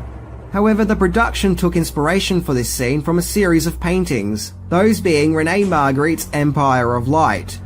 The paintings were created between 1947 and 1965, and would show dark silhouettes of infrastructure and trees, with an evening sky, with a lit up part of the scenery thanks to a street light, causing a revealing and ominous glow. It shows the details that await, which can't be seen without the light, as they eerily lay hidden in the darkness, making otherwise mundane imagery quite spooky and a little bit strange and mysterious. And thus the imagery helped create the famous Exorcist scene. It's probably just as well that that scene was used for the movie's poster, as the original poster was just going to use a family photo of a rather happy-looking Reagan. Yeah, it doesn't exactly scream out terror, does it? Number 2. First horror movie to be nominated for an Oscar. Yes, believe it or not, but The Exorcist was nominated for an Oscar, making it the first horror movie to do so. To put things into context, I think that horror movies were always looked upon as being silly, just gimmicks for movie audiences to get cheap thrills. Now yes, the horror movie landscape was changing and becoming a genre to be taken more seriously, what with the likes of fellow demonic child movie, The Omen. However, The Exorcist cemented horror as a respectable genre in the business, and something to be taken seriously as much as, say, a historical drama movie. The Exorcist was nominated for Best Picture but lost to The Sting, but either way it was a step in the right direction, and horror could now be fully appreciated and realised for its contributions to cinema as a respected genre. Number 1. Cinematic Neuroses. When The Exorcist was released into theatres, not only did it terrify movie audiences, but apparently, and I do emphasise apparently, caused other physical phenomena to happen to moviegoers. Word had it that people were so terrified and repulsed with what they saw that audiences would frequently be vomiting, to the point where some cinemas even handed out vomit bags with Exorcist movie tickets. There was also reports of people fainting, having heart attacks, and even miscarriages. This newfound phenomena in movie theatre viewing was called cinematic neuroses by newspaper journalists. There was also something of a controversy in the rating, as The Exorcist was rated R in order for it to become more of a commercial success, as opposed to an X rating, which would always lead to limited advertising. However, this meant that children were able to be taken to see The Exorcist, so to prevent this, many cities around the world banned The Exorcist from being screened, and the movie wasn't even available on home video in Great Britain until 1999. However, despite its controversies, The Exorcist would go on to make $441.3 million at the box office, making it one of the most successful movies of all time. So that was my look into The Exorcist, and it's a classic cinematic horror masterpiece. There's no other way to explain it. But I must be warned though that it is an adult movie, and there are confronting themes in it. So it's not a casual viewing for popcorn entertainment kind of movie. But if you want something challenging and confronting, then definitely check out The Exorcist. Anyway, I'm Minty and I'm hungry, so I'm off to get some lunch. But maybe not pea soup though. Ugh. See ya!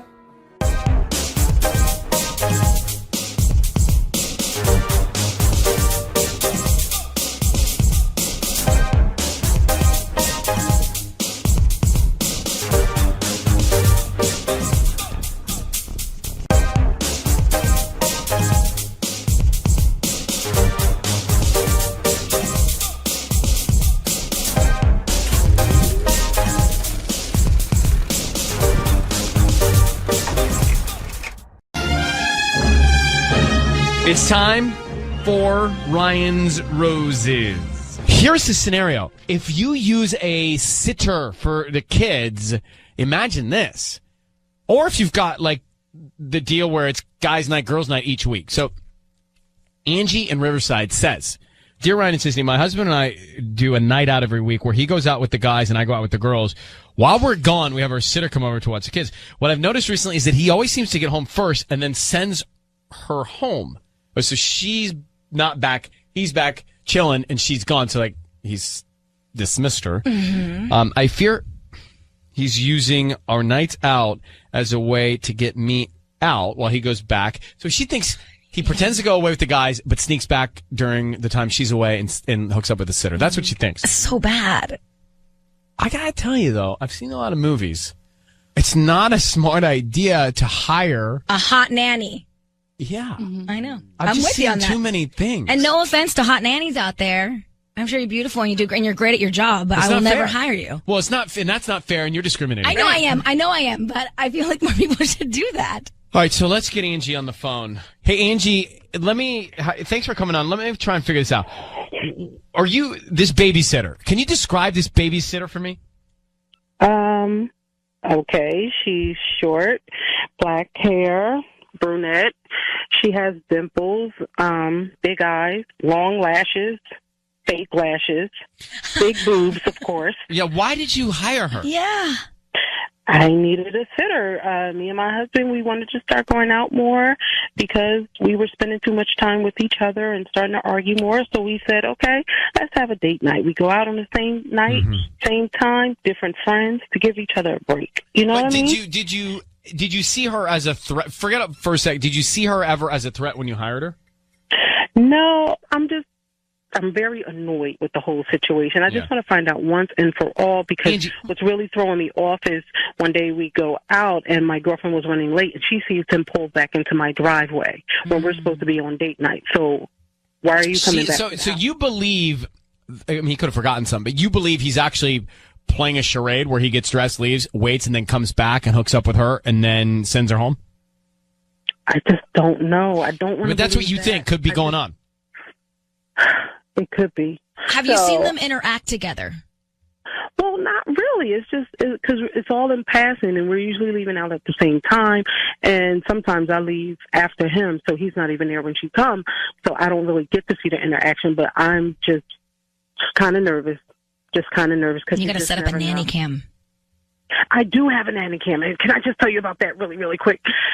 The nanny cam has pauses in it. So one time when my friend told me she saw him come back, I checked the nanny cam and it was turned off.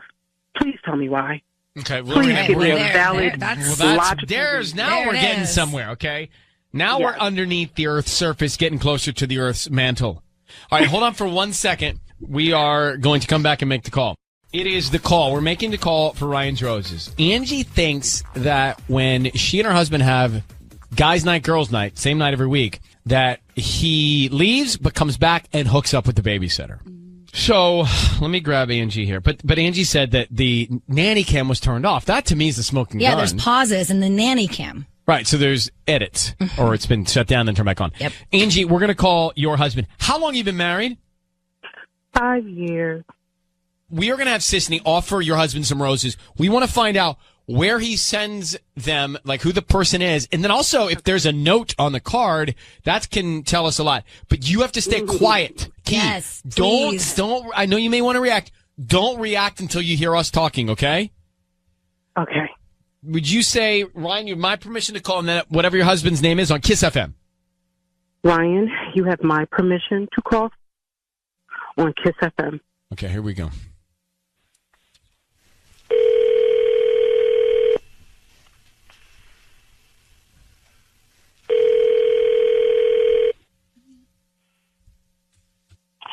Hello? Hi. May I speak to Sal? Hi, yeah, this is him. Hi, Sal. My name is Rachel. I'm calling from Festive Flowers. How are you doing this morning? I'm okay.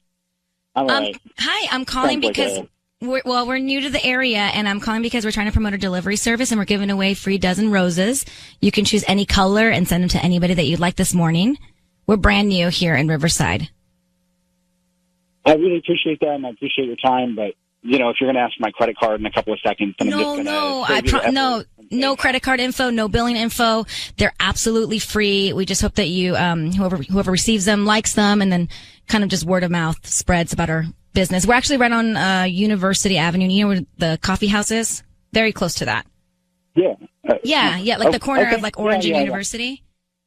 You should stop by cool. sometime, but they're absolutely free. We can send them out. They can have them by lunchtime today. Oh, really? Yeah, I don't need any credit card info. I've never seen anything like this. Okay, sure. Okay, what do I need to do? Yeah, I need the name of the person you want to send them to. We can start there. Like just for the card? Well, the name is Angie. She's my wife, and Angie, I guess if there's a card that goes with it, something real simple like to my beautiful wife from your husband. To my beautiful wife from your husband. Oh, that's so cute. Sal, your voice is being broadcast on the radio. I need you to know that. And we have Angie, your wife, on the phone. Thank you for sending me roses. You sure you want to send them to me, Sal? Are you sure? Well, wait a minute. But Angie, he did send them. He did send them to you. Understand what's happening right No, now? I'm happy that you're sending me flowers. I'm sure. I just want to make sure that I'm the correct recipient, because the way things have been kind of going lately, I don't know. I don't know. What are you talking about? What do you mean? No, I'm just. You're going to have to give me more to work with than that. No, that's okay. If you don't know, then I'm not going to know. How about that? Well, let me just tell you, Sal. She thinks you're hooking up with the babysitter on the guys' girls' night out. She said that you were seen coming back to the house after you left. What happened? Yeah, no, I'm not I'm not sleeping with Monica. I'm not sleeping with what? a babysitter. No. So you go straight to sleeping with her? Yeah, that's a fair point. I was actually going to ask that too. You did really, make Sal? a leap I mean, there. That's what you're trying to get at, right? I mean, that's what. Well, Sal, she thinks what are you doing on your nights out? What are you doing on your nights out? I'm going out with my girlfriends. How come you never have a story to tell when you go out with your friends? When I come back and I say, how was it? You say, fine. You give me one word answer. Angie. No, First of Angie all- me. What are first you of all, doing? My friends are boring. You know that. There ain't much to tell, okay? Secondly, So why this are is you fine. going? Putting us on the radio like this for nothing, embarrassing us like this is ridiculous. This is silly. I'm not embarrassed. And I'm not embarrassed because I want to know. And if my friends, it's embarrassing that my friend is seeing your car pull up back in the driveway after we're all out when you're supposed to be out. That's embarrassing. How And about why that? is the Is that nanny what this cam is being about? turned off? Is that what this is about? Because I went back to the house. I forgot my charger, and my phone was almost dead. Well, why What do is you the want from nanny me? I cam don't- being turned Is off this what in our some trust is places, like? Sal? Why is there no nanny cam in certain portions of the tape? It's getting paused. I didn't even know that was a problem. Well, we're telling you it's a You problem. didn't know it was a problem. It is a big problem. So Huge. why? Why? Okay. I don't know Point what to blank. tell Are you, you Angie. and Monica? Are you messing around with Monica? Are you messing around with Monica? No, I'm not Not messing at around all. with Monica. Do you flirt No, with her? this Does is- she flirt with you? Oh my God, Angie, Spit it out. Angie. Yes or no? Tell no. me. No, I have been telling you. No. All right. Angie, this is all we can do. We are going to let you sort it out. It sounds like you're still cynical. And Sal, she thinks you're messing around with the babysitter. I don't know what to Yeah, tell I'm you. learning You, lots you guys about have been our having problems in a relationship. It doesn't sound like it's getting better, but good luck, all right? Thank you so much. Yeah. Okay. It's time for Ryan's Roses. Dear Ryan and Sissany, my husband went to Vegas the day after Thanksgiving. He said his friends were going and decided to jump in last minute despite the fact that we had plans. Turns out his close friends went to Vegas, but I don't think he did. I texted one of them about the trip and he was very suspicious in his response. Then 40 minutes later, my husband sends me a text. It was all really weird. I think he went to spend the overnight with someone else and was not with his friends. So have you ever, and I'm speaking broadly to people listening, have you ever been in a situation where you think, oh, wait a minute, I think my husband's buddy is creating this alibi and going with it, and it's not real. And that's kind of what she's saying. Yeah. So, Sandra, how well, thanks for coming on. Just to get going, how well do you know your husband's friends? Do you know them well? Yeah, I mean... The ones that were covering for him? Yeah, I mean, I see them all the time. He's been friends with them for longer than we've been married. So... Yeah. And what gave you the vibe that they were covering? Well, I texted one of his friends, Andrew, and I was just like, hey, I haven't heard from Mike. Like, what's going on? What are you guys doing? And he's like, oh, yeah, we got separated. Let me find him and get back to you. And it was just like, it doesn't make sense that You got they'd be separated. separated. That's not a good sign. Yeah. And so I didn't hear back. And then 40 minutes later, I got a text back from Mike, and he was saying, oh, just checking in. Like, he hadn't even talked to Andrew about the text that I sent. And I was trying to get, send me some photos. Like, what are you guys doing? Nothing. I'm just thinking this through. The reason I ask is because there are relationships where you've been together for so long that you become friends with your husband's friends, and they wouldn't do something like this. They wouldn't feel comfortable pulling off a cover. It sounds like you think these guys are capable and would feel comfortable pulling off this cover. Yes, I do think that. I hear that. I hear that. Yeah. Sandra, we're going to put you on hold. Hang on one sec. We'll come right back and call your husband and find out who's top of mind with him with the roses and see if he went to Vegas. I think we're going to be able to tell based on just getting to talk to him if he was really in Vegas. Think detail. Think detail of when this happened. Sandra's on the phone. She thinks that her husband on Friday, the day after Thanksgiving, said he was going to Vegas with friends, but wasn't and didn't. And the friends are covering it up saying, oh, yeah, he was with us. But she could never get him on the phone there with the friends. It was like they weren't in the same place. So that's the impetus to this whole thing. Sandra, we're going to put Sissany on. And Sissy's calling your husband. You're going to hear all of this. Be very quiet. She's going to offer him some roses. Now, here's the reason. We want to find out who he sends them to and what he writes on the card. Okay? We know something's up if it's not you. Or we think something's up if it's not you. So here we go. Are you ready? I need you to say, Ryan, you have my permission to call, and then whatever his name is on Kiss FM. All right. Ryan, you have my permission to call? It's Kiss FM. Here we go.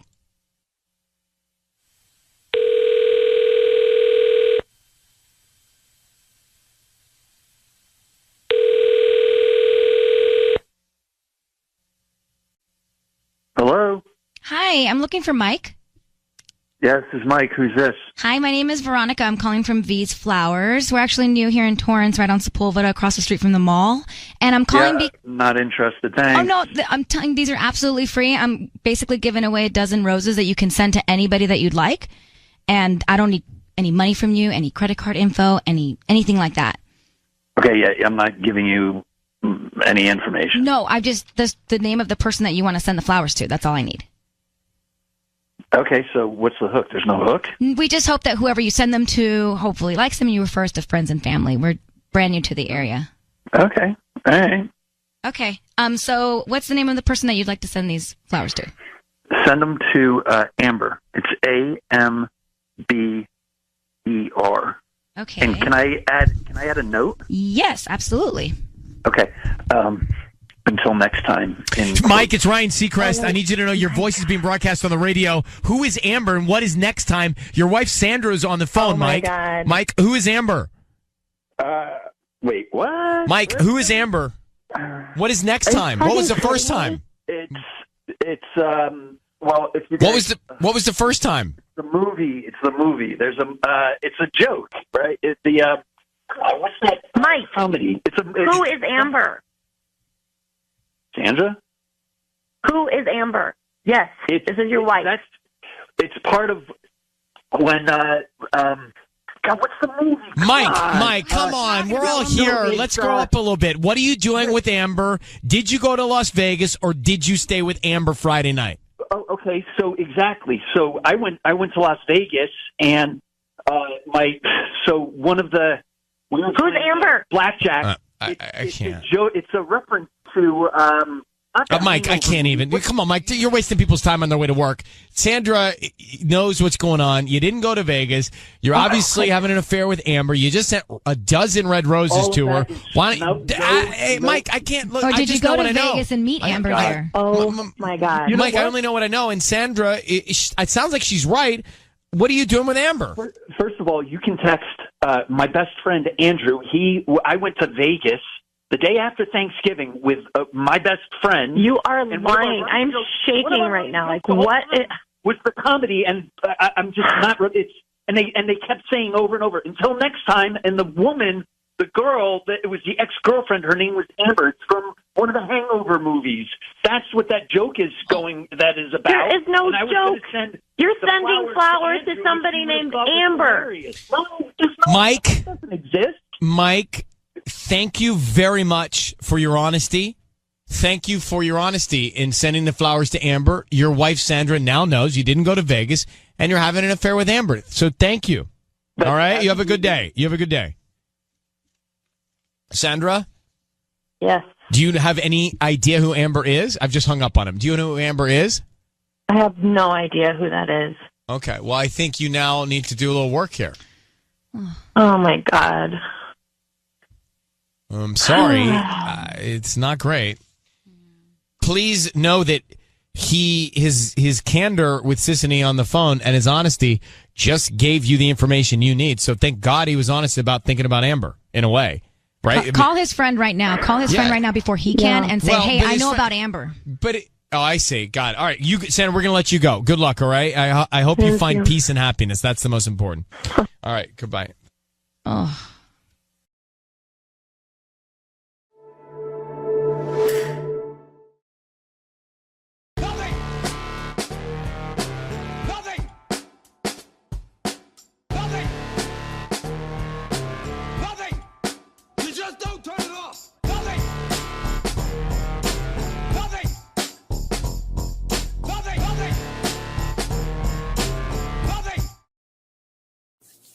Now, I was thinking about what happened in the last episode with Loki and all that, and a part of me actually thinks that he's doing what he's doing to help TVA, but then another part of me thinks nah, because Loki's usually in it for himself.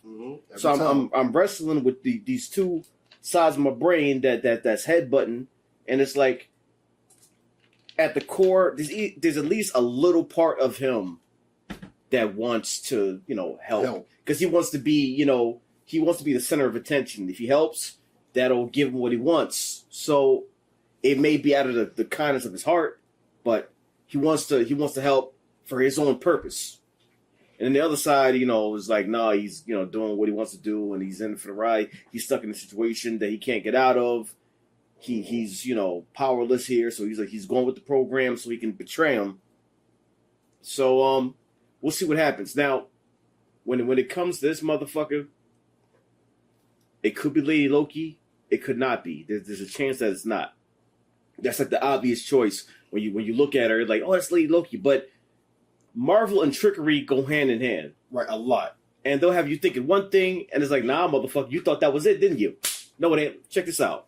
It's like a bunch of diversions and... So, I mean, we'll see. Either way, I'm fucking loving this shit so far. I'm along for the ride. And if it's Lady Loki, that's great. If it's not, that's still great because I'm still along for the ride because, I love twists and turns. And they done slapped us left, right, up, down the whole entire way with 3 shows so far. So what's happening? I'm fully invested. Like we get the privilege of watching a fucking movie in a TV show format, and can't nobody complain about that because we're getting great storytelling. This is beautiful, and this is setting me up for Black Widow when it drops next month. Oof, my gosh. So it's like we winning right now. With that being said, episode 4 is out. Let's check it the fuck out. Episode 3. I'm jumping the gun. Episode 3. 3. It's 3 o'clock in the fucking morning. Episode 3. You're fucked up. All right. Time variance authority and the gods of Asgard. One of us. And that's what made him look bad. Yeah, made it look real bad. We could do potato skins or buffalo fingers. Or we could eat somewhere else. Why do you hate this place? I don't hate it, I fear it. Wait, I'm being serious. So it permeates the roof of your mouth and freezes the synapses in your brain, so your memories are literally frozen in place. No way. No, bullshit. Bullshit. Because it's a shock to the system, so you can't think like that. Okay, ask. How many people are guarding the timekeepers? Sorry, what? Oh, so that's how she got taken. That's back when she got taken. Okay. How long have we been best friends? Too long. Seriously. Babe. That's how she got the information from her. Oh, shit. I remember, I know this place. About to reset it. Yeah, I'm probably just tired. How do I find the elevators? They're gold. Thank you very much. That's how she did it.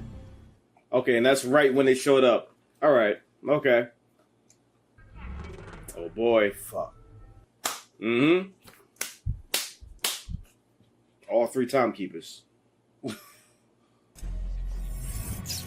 God damn. They bitch, please. Oh, what the fuck? I ain't trying to go out like that. Nice with it. Woo! Hold up. Does she still have her powers? Well, maybe. No, maybe not. No, she does because she tried to do. Wait. No, she can't. Yeah, that's right. Because she tried to use it, it didn't work. But if she created, she kind of had her powers. She just had no effect. She's walking through the joint like it's nothing. It sure remind me of this game called Control. Woo!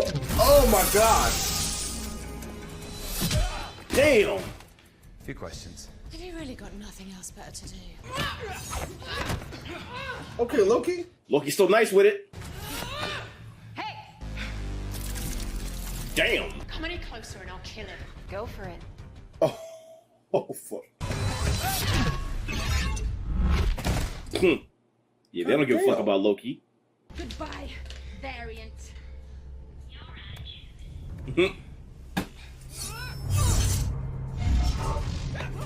Oh, he got his powers there. Nice. Don't ever call me that. Texani. No, a Loki. Yeah, she's not Loki. Damn, what the fuck is that? You know who that is? Where did you send us? Oh, shit. Damn. That's how Philly gonna look? You think it's gonna look that pretty? Shit. It'll be a crater. This is the momentous one. I don't know what I mean. You about to find out? Is it our team now? Oh, God, no. God damn. If she's not a Loki. You're so weird. You doing that Tom Cruise run. Loki been watching Mission Impossible. That whole ass form and everything. What are you doing? What are you doing? You're trying to enchant me. Enchantress? Why? Because you're a magician. No, because my mind is too strong. Fine. They about to square up every 5 seconds. Every 5 minutes. Yeah. Do you need me to get that thing recharged? That's the only reason you saved me out there. Using each other. Maybe. The plan you interrupted was years in the making. 2077. Oh my gosh. Why does the whole planet look like Thanos? They went right into a futuristic Saving Private Ryan. Everything is fucked. I'm sorry about not calling some faded photocopy of me, Loki. Good, because that's not who I am anymore. I'm Sylvie now.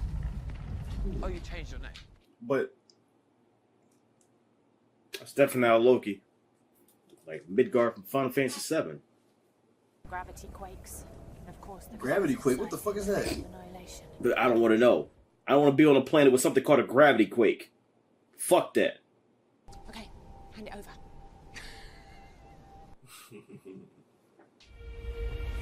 God damn.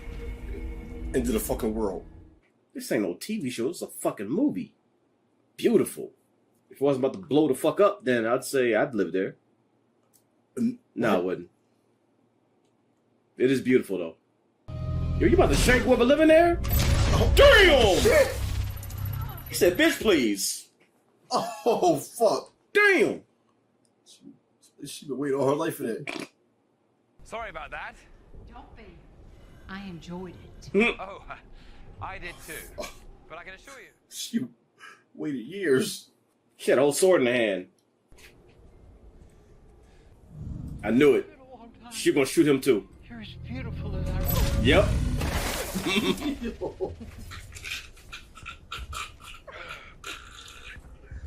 Why she blast struggle Rick Robs like that? Which one was that? Diplomacy? Don't. Or The evacuation vessel. something like that would have enough juice to repower the Tempad.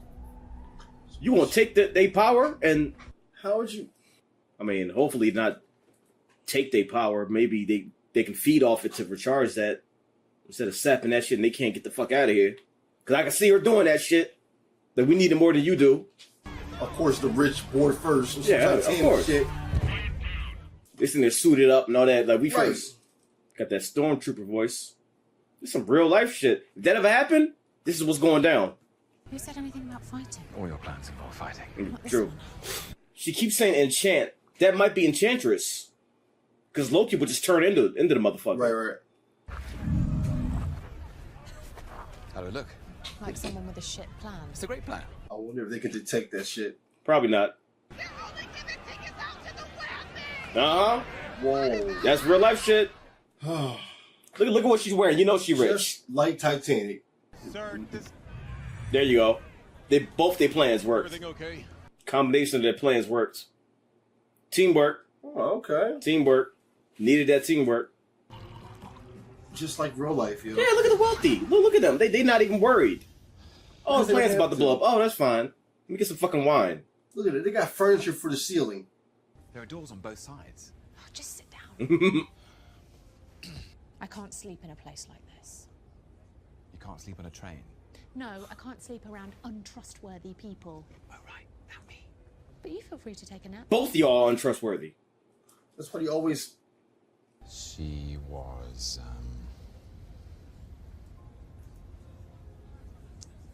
a queen of Asgard. No, I knew I was adopted. What? They told you? Yeah. Did they not tell you? No. You know, when I was young, she'd do these little bits of magic for me. Turn a flower into a frog or cast fireworks over the water.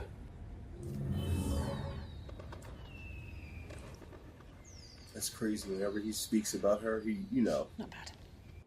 That's from the heart. Where do you learn to do the I taught whatever it is? myself. You taught yourself that magic? Yeah, I did. Really, it'd be easier if I just Enchanted me and make it give you the 10 packs so you can leave out the living Got it. No, thank you. Well, then don't ask. Okay. Fucking rich motherfuckers. First class. You just get First champagne on. when the world's about to end. Don't let her enchant that. That probably doesn't work like that. She hated him. Maybe love is hate. Remember that. Oh shit. That's badass. That was, bro. Oh, piss off. I wish I could do that and make $1 appear in my hand every fucking time. Love is mischief. Love is something I might have to have another drink to think about. You do realize we're about to try and hijack the power source to a civilization's only hope. I do. Damn. So are they going to take the power from them and leave them stranded? Holy shit. Look at that. All the first class niggas. I just hated that fucking scene. So they're going to take their only way for escape? What the fuck? Damn. Look at these visuals.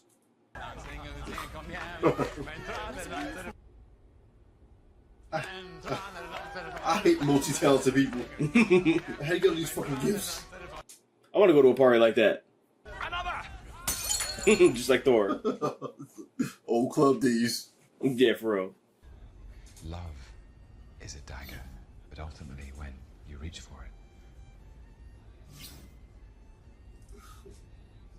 It isn't real.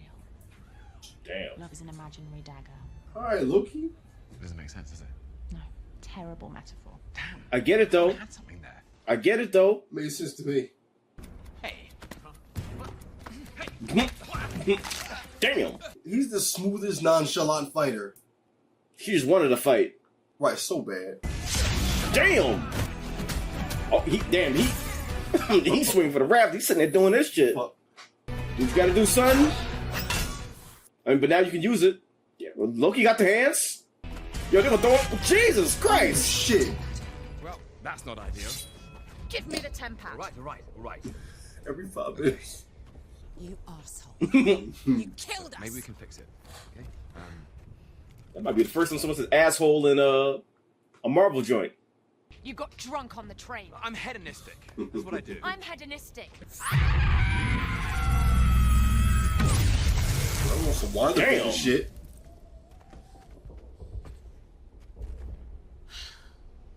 That's a strong ass temper tantrum. Fuck. Piss her off. It's kind of like, alright. In my mind, that's what I think happens, but just yell and then keep it moving. She doesn't seem like the baddest of people. Yeah. She is bad, though. Bad shit. The Ark never leaves because it's destroyed. Oh, fuck. Never had us on it. So what, we hijack the Ark and make sure it gets off this moon? Well, it changed. Then you fucking with time. I mean, you know what I'm saying. Yeah. But if everybody dies anyway and they save them... It's kind of... Damn, so the Ark never leaves? Who destroys the Ark, though? Who destroys the Ark? Some Mass Effect shit. I just need to know if I can trust you. I do want to know more about her. Like, a lot more. In order to preserve the connection, I have to create a fantasy from their memories. Oh, shit. Okay, that makes sense. That young soldier from the TVA had to pull a memory from hundreds of years prior. What? Before she even fought for them. Before she joined the TVA? Yeah, she was just a regular person on Earth. A regular person? Loved margaritas. They're all variants, just like us. What? They don't know that.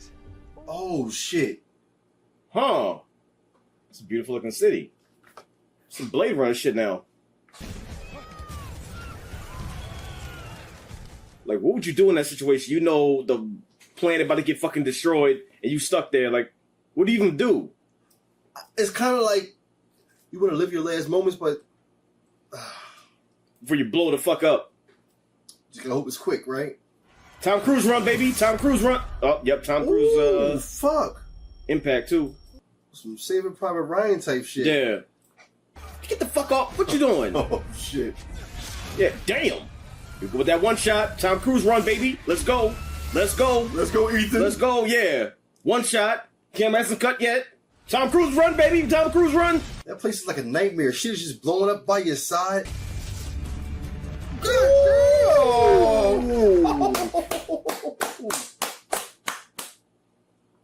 you see that shit? Yeah. Come on, come on.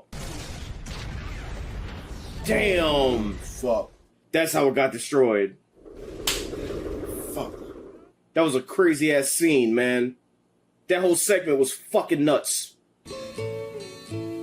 That's how you gonna end it? Oh, oh, oh, oh, oh.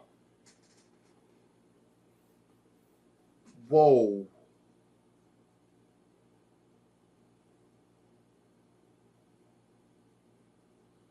No. So the shit gets destroyed.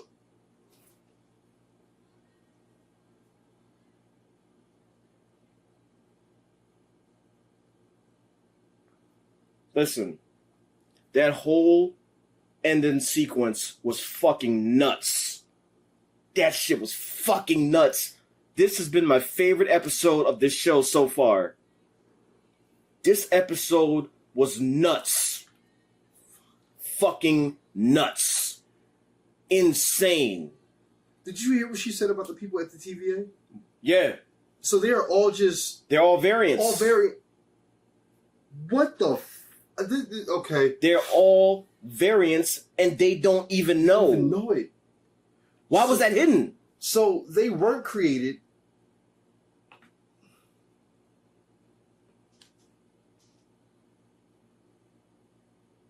So Mobius is also a variant, and maybe that jet ski dream that he's having is something connected to his life. Maybe it's not just a want. Maybe that was actually, what he was doing his previous life, and then he got ripped out of that and placed into all just variants. So there's definitely more going on with the TVA than we fucking know. There's a lot more going on here. So now it's like, lied. Yeah. So who's the good guy? Who's the bad guy? Actually, because she's not the bad guy, nigga. She's exposing the fucking truth. If you ask me.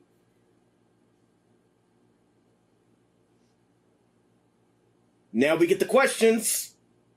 And this is one of my favorite parts of these shows, where you got the questions and you don't know what the fuck is going on, and you're sitting there just pondering and talking about it, and that's when the discussion starts. The fucking puzzle.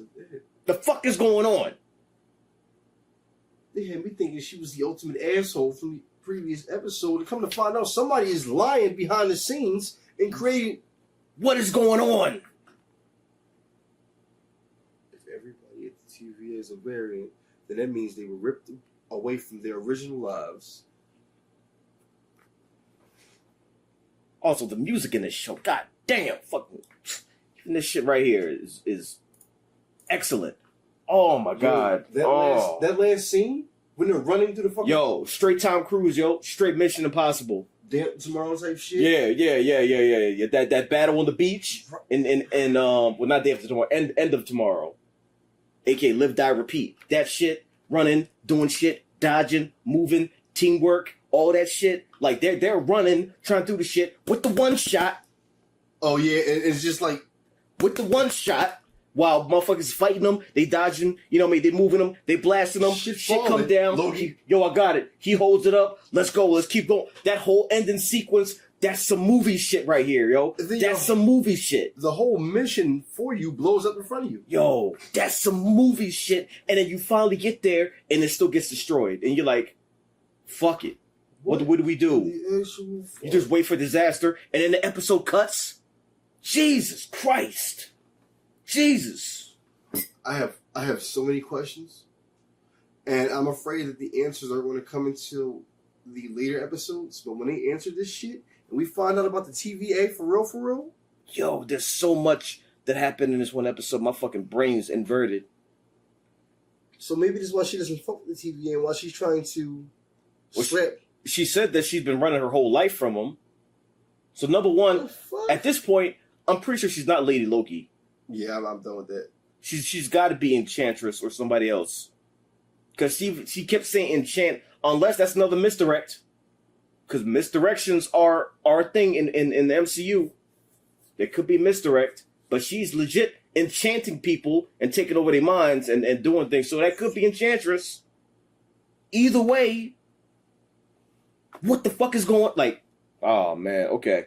And this is what I love.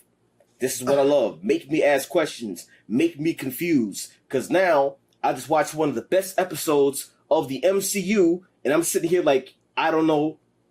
Straight dude from Wonder Woman. I don't know what to do. I don't know. Somebody help. Somebody help. Next thing you know, Bill's like, boom. You know what to do now? I still don't know what to do. Yeah, she really dropped some jewels in this bitch. And now you're starting to realize she's here for a reason unknown. Well, not unknown, but you know what I'm saying? Like, yeah. A whole different storyline behind it. There's more to her than we know.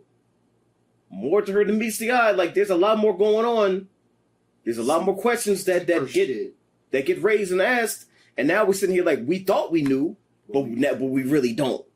And now we're side eyeing the TV like, what the fuck up? Yeah, it's like, maybe y'all need to get slapped the fuck up because y'all lying to people, and now there's more going on than you told us, so you can go ahead and do all that shit, but you walk in and we gonna be sitting like, yeah, get him.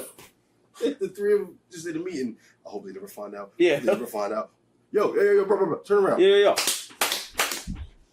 They found out. Her first, but shit, how the fuck?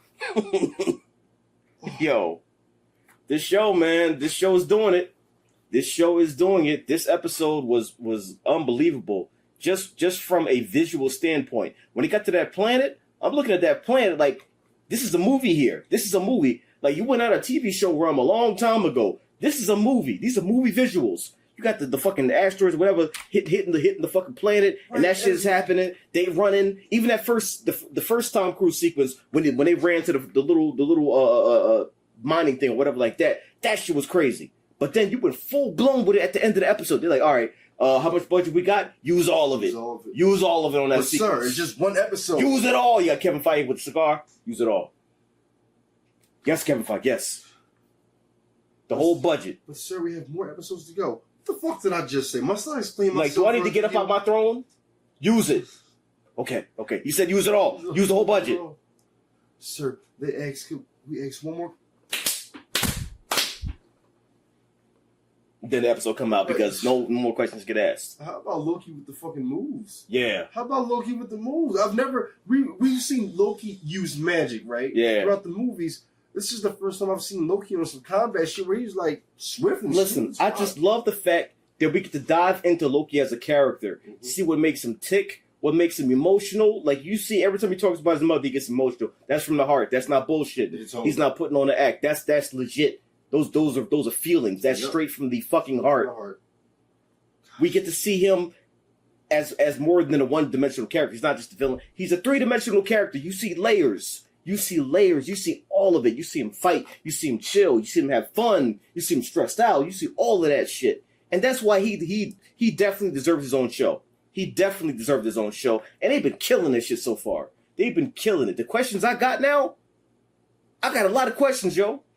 See, the questions that I had during the show started to give me a headache. I'm over here fighting allergies and shit. And then it's like every 5 seconds, they speak on something that has me like, hold up. So I thought I knew what I knew.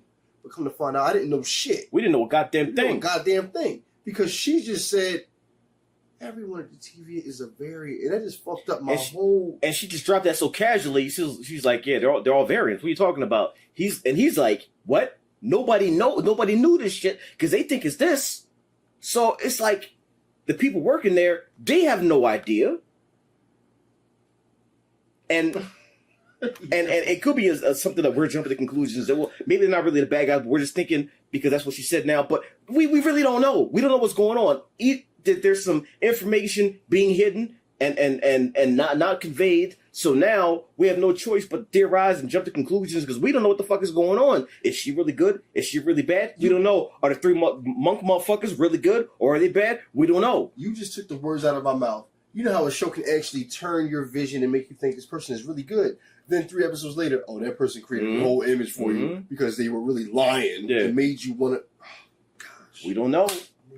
We don't know. All I know is right now, if them 3 motherfuckers get slapped up, they deserve it. It might be a fact that they deserve it. It might be, they might have had it coming because, and it's like, do they still even exist? Are they actually still alive? Because nobody has seen them. Nobody's seen them. They see the statues. Nobody has actually seen them that I know of. So is it like they've been dead a long time ago, but we're just keeping it going because, we have to and whatever like that? We don't know. How deep does it go? How deep? And there go the questions and shit. And there go the questions. You could ask and ask and ask for centuries. Right now, we don't know. So it's like, how deep does this shit go? Fuck. We all doing a Tom Cruise run into the answers to try to find out what the fuck is going on. We have no idea. And then when the answers are right in front of you, they look clear as day. And then they just disappear. And it's like a whole other... It's like the carrot on the stick. You run into it, it keep getting pulled back. Wait. We don't know. That was right there. We don't know. But like I keep saying, that's one of my favorite parts of watching these shows, the fact that I don't know. And now I'm fully invested, and now I get to theorize for a whole week to see what the fuck is going on until next week. And that's gonna make this whole week wait just full of questions and excitement and stress and all that, because right now I'm lost. I thought I knew. Nah, no shit. But I don't know a damn thing. Don't know shit, brother. And the fact that I don't know a damn thing makes me even more excited. So it's like, once again, the Church of Marvel knows what they're doing. They dropped napalm in the middle of the sermon. It's like, this is what we can do. Stay tuned to the next one.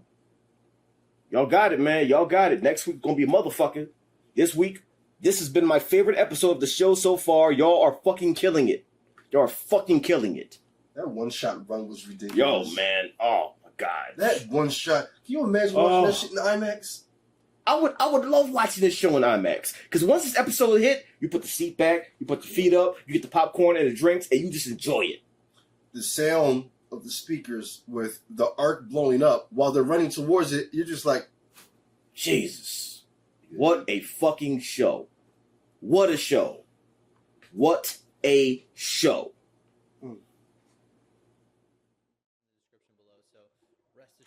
Whoa, whoa, whoa, whoa, whoa, whoa, whoa, whoa, whoa, whoa, whoa, whoa, whoa, whoa, whoa, whoa, whoa. Donnie Yen just posted us? Oh, shit!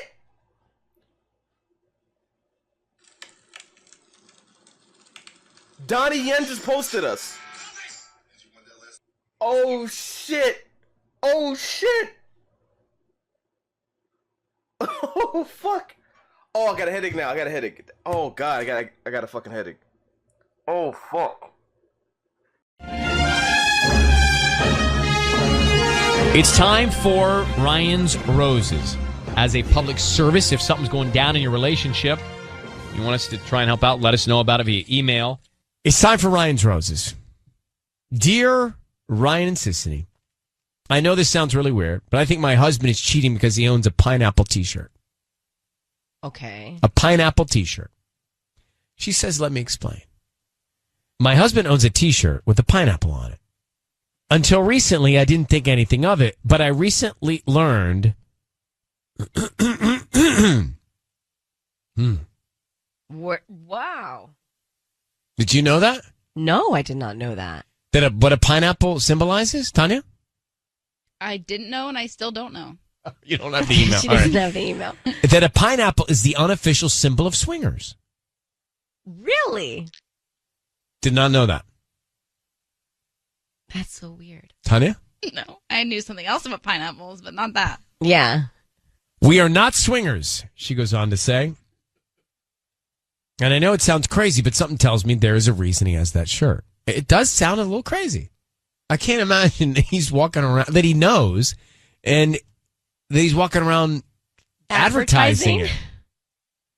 Let me grab Caitlin. Caitlin, good morning. Hey, Hey, good morning. Well, thank you you've enlightened us a little bit. Now, do you really believe that your husband knows that that is the unofficial sign of swingers and that he'd be wearing it around like a billboard? He always acts weird when he wears this shirt.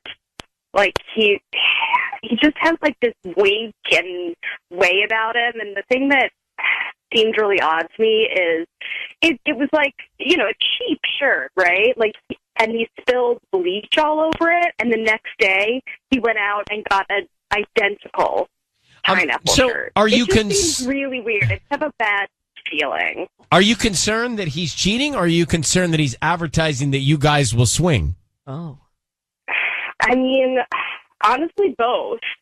I'm concerned. I mean, like, we've never done that, so I'm more concerned that he's cheating, but I'm concerned that he's looking. Is he gone? That's what I'm concerned Is he gone about. for like a long period of time, like on those days?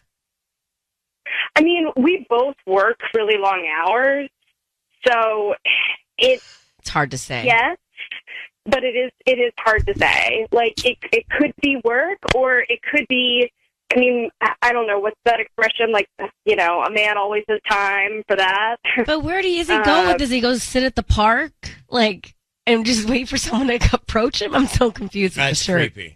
It's like a code. Like, it could be when he's walking around. It could be at work. It could be just... Hold I don't on. know. You've piqued everyone's interest. Let's put you on hold and come back and make the call, okay? Hang on.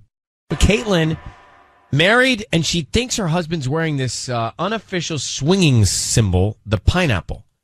So she thinks he's advertising, and he's doing this without her. So let's find out. Caitlin, we're going to call your husband, and I want you to be very quiet. We're going to offer him some roses and see who he sends them to, and see if we can find out, okay? So I need you to say, Ryan, you have my permission to call his name on Kiss FM. Ryan, you have my permission to call on Kiss FM. Thank you. All right, here we go. So be very quiet until we find out some information and we tell him he's on the air, all right? Okay, got it. Good luck. Got it. Here we go.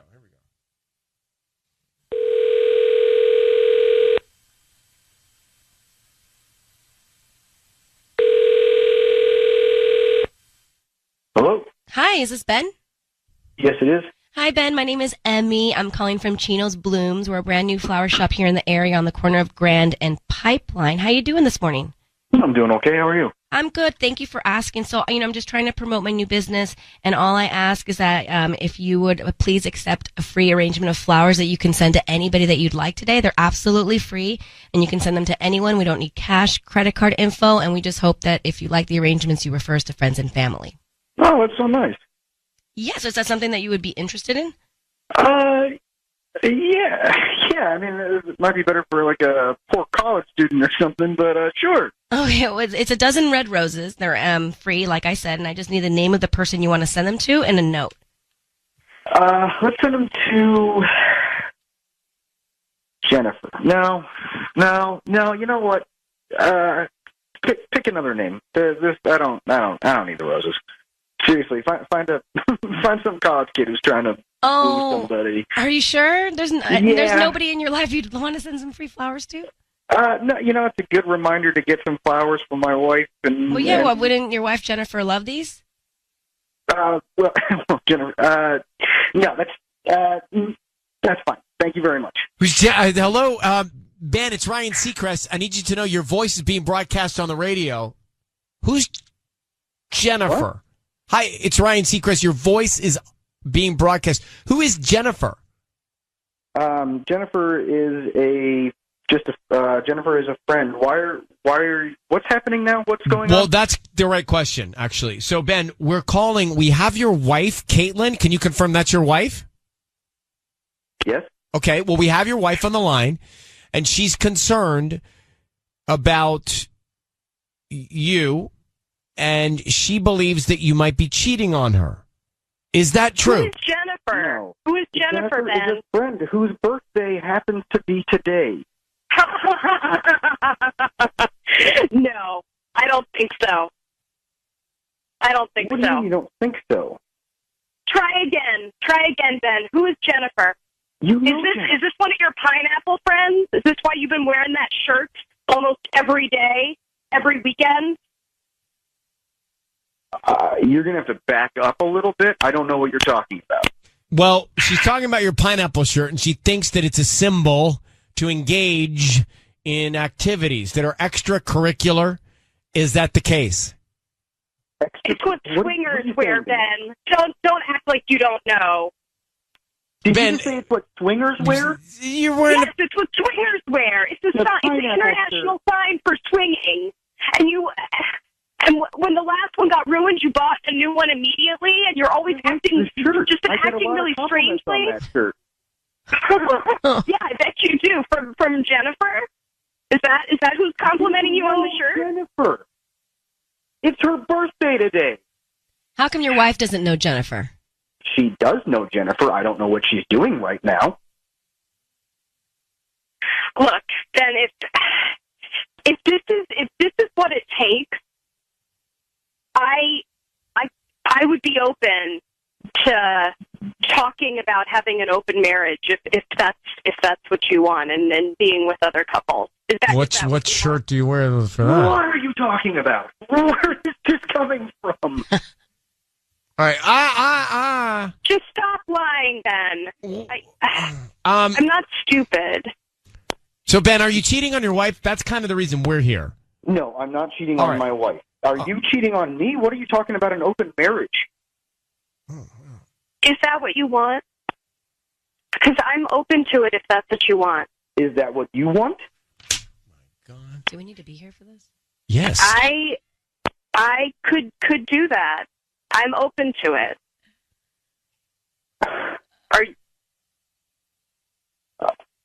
I mean, you've never thought about it? You've never thought about it? I've never given it serious thought. No, it is. I mean, we can try it. And the pineapple shirt. The pineapple. That's not a just shirt with sign. a pineapple on it.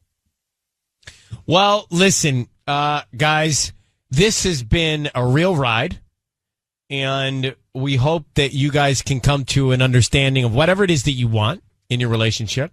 And Google 2-for-1 pineapple shirt sales. Yeah. All right. So he's not cheating, but she wants an open relationship. Is that what this is about? She wanted permission. Maybe was she using us to get permission from him to have to wear the pineapple shirt? Essentially, I don't know. I have no idea. Sounds like it. It sounds to me. I'm going to tell you. Let me play this and just gather my thoughts. But I have thoughts. They're a little all over the place. I think Caitlin wants to wear a pineapple shirt. And I don't know if she made up the story about his shirt or not, but she essentially used us to get to him to come down on him for possibly pineapple expressing because she wants to be a part of the Pineapple Express. Huh. That's what I think. I think this is not about Ben. It's about Caitlin. Did you see that movie, Pineapple Express? I did, but it has nothing to do with swinging. We better rewatch it now. Says it doesn't. Okay. I think he's lying. But do you understand what I'm saying? No, I understand completely what you're saying. Mm-hmm. But I think he's lying. Ryan's Roses. So to go back, what's all the giggling about?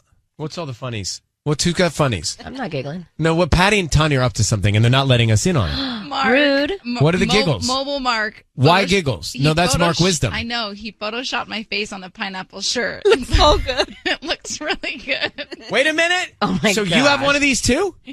We're going to get her one.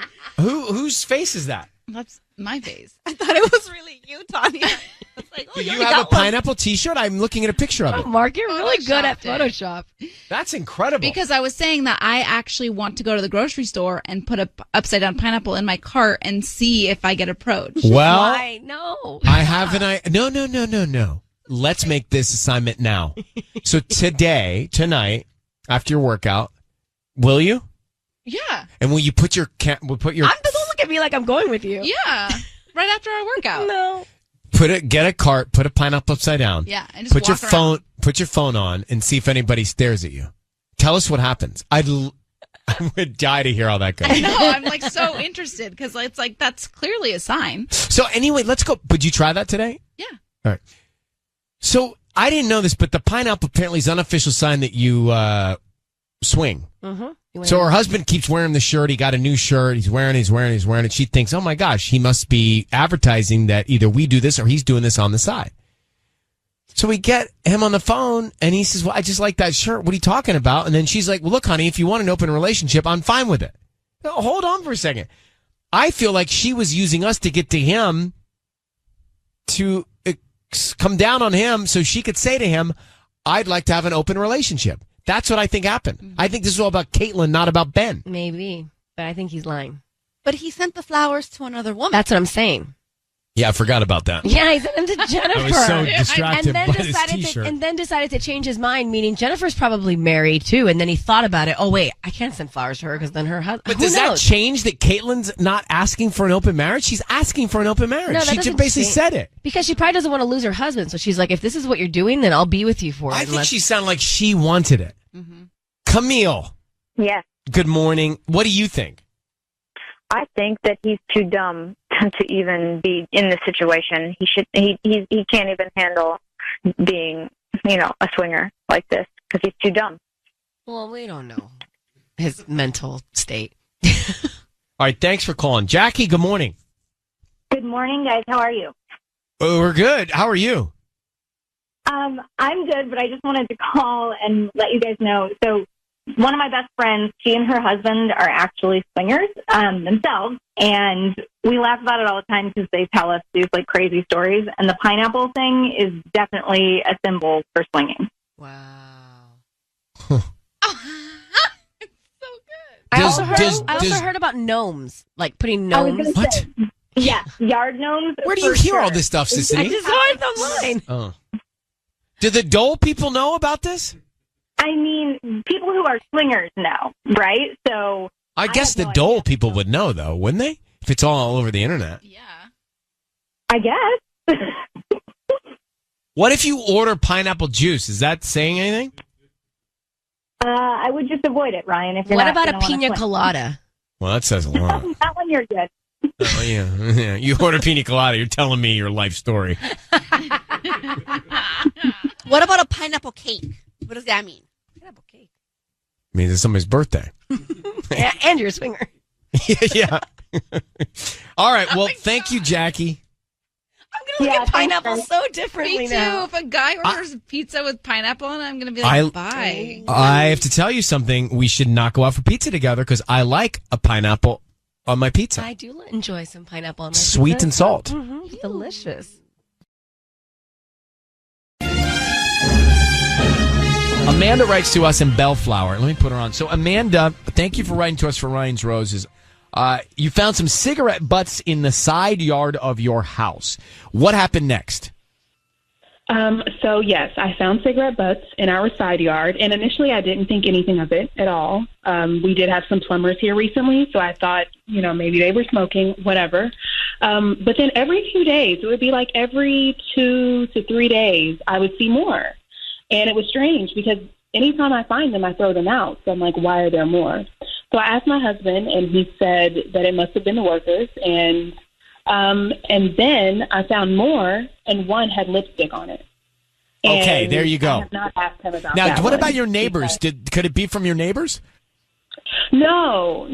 Our yards we have enough space that it wouldn't be the neighbors for sure. And, our neighbors are very respectful. We have a great rapport and relationship with them. So that's just never been a thing that cigarette butts have been in our yard ever. All right. So if it's not the plumbers, I don't know who it is. And I'm pretty sure plumbers don't wear lipstick. So I'm really. Well, some could. I was going to say, I wouldn't rule it out totally. It's not I mean, impossible. Maybe 99% chance that they don't. But yeah, I mean, All right. I'm not convinced that a plumber is the reason that there's a cigarette butt with lipstick. Well, and this it's really is- just been bothering me. This is an easy one to go for. Hang on one second. We'll call him next, all right? All right. We've got Amanda on the line, married. How long have you been married, Amanda? I've been married for 3 years, but we've been together for 10. We've known each other forever. Long time. So she finds a cigarette butt side of the house, lipstick on it. She thinks, wait a minute, somebody's been over here smoking with my husband. That's really what this boils down to. So Exactly. We're going to call him now. I need you to say, Ryan, you have my permission to call, and then his name on Kiss FM. Go ahead. Ryan, you have my permission to call. Okay. Right here. And we are going to call him now. Be very quiet until we tell him he's on the air. Sisney's going to see what she can find out, offering him some roses, okay? Mm-hmm. Okay. Okay, hold on 1 second.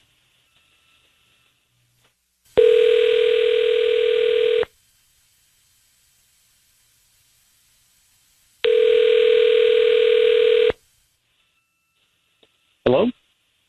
Hi, can I speak to Craig, please?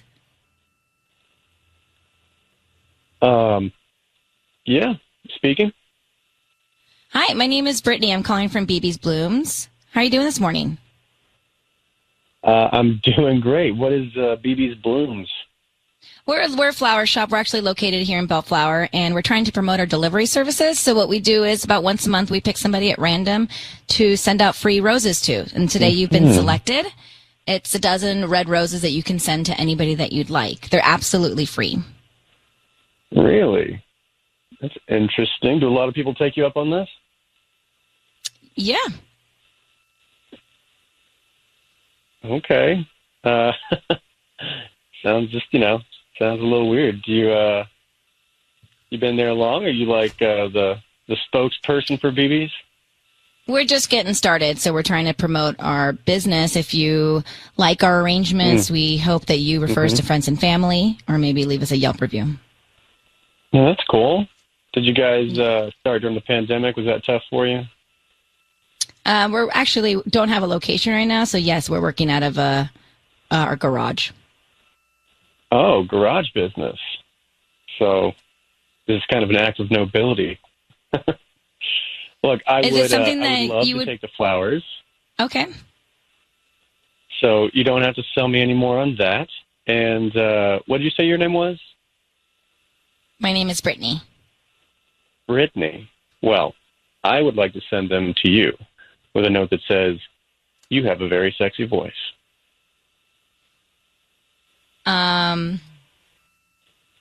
That's random. What do you think about that? Okay, the two of you are weird sounding, both of you right now. Craig, your voice is being broadcast on the radio. I have your wife, Amanda, on the line. Clearly, you are onto something here. Can we tell you? And sis, I'm freaked out by both of y'all. What did I do? Well, I'll tell you in a second. What? Craig, your voice is being broadcast on the radio. I have your wife, Amanda, here on the line. So she thinks that there's something going on with you and another woman. She found cigarette butts in your yard with lipstick on the cigarette butts. Can you explain to your wife what's going on and why she shouldn't have any doubt? This is obviously a scam. All right? Well, I mean, clearly you knew. You knew. I could tell. Calls for flowers. Come on. No, you were onto something. Fine, Craig. Good. I got it. Very clever. You were onto something from the beginning. But are you cheating on your wife? She found lipstick on cigarettes in your yard. Whoa. Look. Yeah. On the radio, you're asking me if I'm cheating on my wife? Do I need to lawyer up here? And I mean, I feel like I'm being cross-examined. You are disgusting. First of all, the way you just flirted with Brittany was that was absolutely unacceptable. I was messing with her. It was obviously fake. Oh, yeah, that's really a good one. Come on. I do think he was. Sure. I don't think he was genuine when he was saying that to Sissany or Brittany. No, come on, that was obvious. I agree with you, Craig. However, forget about that. Your wife thinks you're cheating on her, and she found cigarettes with lipstick on. I don't smoke. I know, but Amanda, I don't smell my clothes, smell my car. I don't smoke. Who was over the smoke? It was the workers. The workers. We had workers in and out for a week. Craig, I never asked you, did you smoke? I know you don't smoke. So the fact that you're getting defensive and worried about me thinking that you smoke, I didn't say that. I want to know where the cigarette butts on the radio for this nonsense. Right, but you're Craig. Just calm it down. Hold, take a beat. Are you cheating on your wife? And if so, tell her. Absolutely not. And as far as the lipstick goes, maybe one of them was a woman. Is that so hard to believe in 2021 that a female? Oh, it's not hard to believe at all. Manual labor. Okay, then. No, it's not. Okay, now you're being. I highly doubt you come with red lipstick to do plumbing. Listen, what? She can't feel sexy at work? Okay, Craig, you're very defensive. Amanda, I don't know. We're not going to be able to pinpoint all the workers that have been in and out in this call, but here's my takeaway. He was on to this at the beginning. Right. He is very defensive. You need to go with your gut, and you guys need to have a conversation together. Quick, I'm going to let you go. And Amanda, best I can tell is that I don't think you're so wrong on this, but I think you need to be in person with him from this point, okay? Yeah, I really don't feel good about this. I understand. At all. Good luck. All right. Thank you very much for reaching out to us. We'll come back to everything here. You were talking about green lights earlier. Green lights. Not red flags, green lights. Or green flags. Green flags. Green flags. Green flags. We do not focus enough on the positive of relationships here. We just don't. And part of it is Ryan's roses. Okay. I think that we don't, right? It's always, not always, most of the time, it's not great. And so we end up focusing on the red flags and the negative, hence this conversation. So I'm not thinking we need to not do Ryan's roses. I'm just saying maybe we should focus more on green flags every once in a while. I like that term, green flags, not red flags. Me too. Anyway, so this guy, Craig, he's married, and his wife found cigarette butts in the backyard, side yard, really, to their house. And on the cigarettes, there was lipstick. He says it was workers coming in and out. She says, I find that hard to believe. We didn't find out. But from the beginning, he was on to us. Yes. He was on to either us as Ryan's Roses, or he was on to the fact that it was a setup for him. Yeah, he was feeling like it was a scam from the get-go. But then you started getting sketch. You started acting a little worried, which made him, I think, more confident in knowing he was onto something.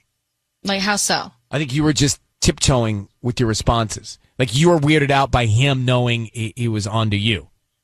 I had to think quick, and I wasn't expecting him to just... But normally you are so, like, right on it. This one, you kind of, like, laid back. I feel like you were weirded out by him. I was so weirded out. He sounded like a serial killer. No, I could tell. You had that kind of look on your face. I know. You had that kind of look on your face. Like, I don't really want to answer you at all because I think you are a scary person. Yeah, that thing. Mm-hmm, mm-hmm, mm-hmm. And the flower shop out of your garage. I mean, I knew you were spinning when you said that. Well, because if he was going to say, where's your location, then it was going to get into this whole other rabbit hole. So I was going to Well, by the way, if you think he's a serial killer, you're going to say you're working out of your house? Well, I'm not going to give the address. I'd have thrown out Riverside County and you live in L.A. County. Throw something way out there. Oh, man. I had to think quick. So anyway, then he starts, well, he sends the flowers to you as the flower shop clerk. Person, right. But I didn't believe that. And then he gets real weird. That was creepy. Actually, I knew he was trying to, like, call you out, but it was creepy. I know. I really didn't know what to respond with. I was like, Ryan, come in now. No, I didn't want to come in. I didn't want that guy coming after me. Thank you. Thank you. Callie, what'd you take away? We're freaked out by him. I think he's lying. He clearly had an answer ready. Cigarettes don't just appear like that with lipstick. No, he's a liar. All right, then that's settled. I don't think that one. Yeah, there's not a validity there, and just strangeness. That's all I can say. Strange vibes.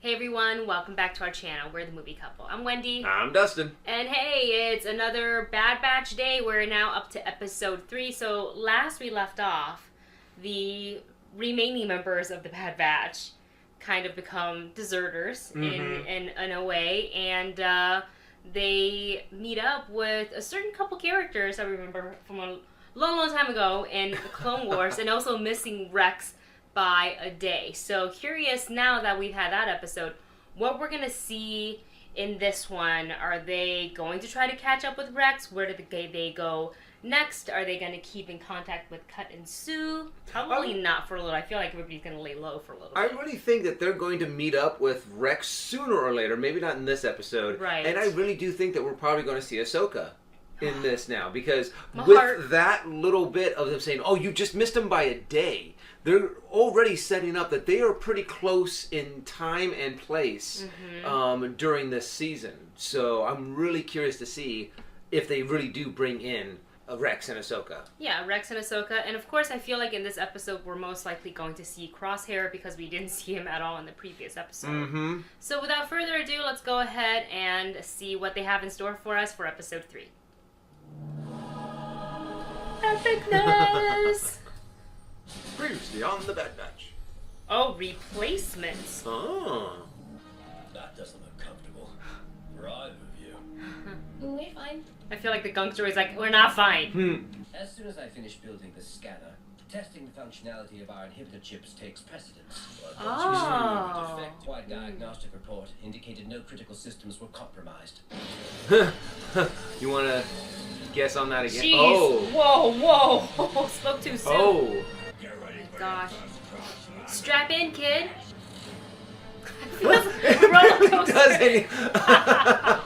Too small for her, too big for him. I mean, too small for him, too big for her. Come on. Where are they crashing? I don't know. I can't. I didn't recognize the. Oh God, trees? No. No. What is it? Rocks. Water. No. Craters? Oh. Hard landing. Oh, they're Well. stuck there for a while. Any landing you can walk away from, right? This is true. Gosh, they keep examining him, huh? What is the status of Project War Mantle? What's that? Our top recruits are here to begin their training under their new commander. Oh. Then why the, are the music changing and everything? May I present our first elite squad? Oh, wait, is that? I think it is. Soldiers from across the galaxy. Hold on. It's got to be her, right? Mm-hmm. Are we gonna have them introduce them? Nope, we're not gonna do an introduction. Okay. Uh-oh. It's not Star Wars without creatures. Very true. Oh, this is turning into like a horror movie type real quick. This is like straight out of Empire Strikes Back and a little bit of Alien. A little bit of Alien. They even got like the egg sac things. The open. As long as it's not spiders. Had enough with the space know. spiders. No. It looked more like lizard. They won't do it Oh, again. there it is. Oh, yum. Oh, come on. Shoot. Oh, here it horror comes. movie vibes. Mm-hmm. It's gonna like popped in on the windshield. Oh, it's glowing. Yeah. Send the clone and your recruits to Onderon. I want Saw Gerrera's camp Oh. found and wiped out. Let's see if they can succeed where Clone Force 99 failed. Oh. We don't leave our own behind. They will find a way to get him back. A heart-to-heart moment between the two of them. Lone wolf and the cub. Yeah. Oh my gosh, that's exactly what it is. Except that he's not really a lone wolf. He's got, a bad batch there. You don't think they're gonna get sniped off, do you? Probably. Well, it is Crosshair. Oh.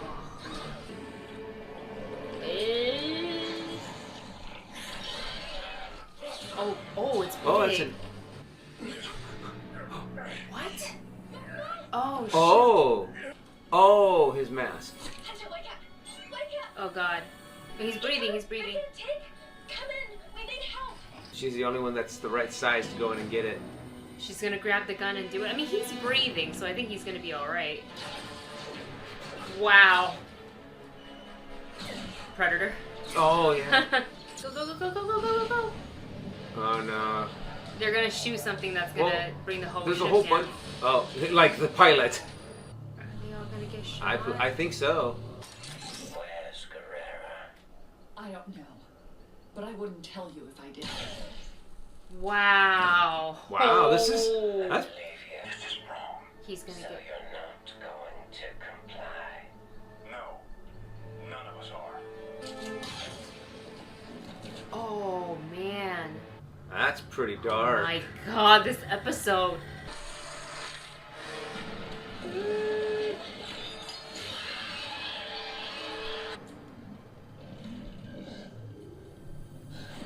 Was it always the light? The light? Well, now the light's now he's okay with the light? I'm so confused. What? Oh. Oh, it drains the energy. Okay. Then it is time to begin the next phase. If your experiment can yield a superior clone, it will secure our relationship with this empire. A superior Such a clone? contingency cannot be created without a direct source. Like. The clones required will not return willingly. Hey, kid, come with me. Cover your eyes. Oh, he Made made her- somewhere to sleep. Mm-hmm. Check it out. Her own little. Oh my gosh, the little toy. That's actually really sweet. Alright, so this episode definitely dealt with what is happening currently with the Bad Batch, and then what the Empire is doing in trying to set up their new military force, and trying to veer further and further away from the clones. But we also see the Prime Minister and the scientist, I guess, right, of Camino, is kind of saying, well, we got to figure out how to keep ourselves valuable, how to keep our product, you know, up to snuff, so to speak, because Jango Fett's DNA is degrading, and so now they're having to make a new superior clone. Yeah. And I'm thinking that it's going to start to transition from clone troopers to maybe working on Emperor Palpatine's Force-sensitive body, and it really does seem to tie in. It's leading that way. Well, at least that's the way I'm kind of, because having seen it in movies and also having seen in The Mandalorian season 2. So that maybe we think that's the path that they're going to follow. Of course, they can always throw us a curveball and be like, I think not.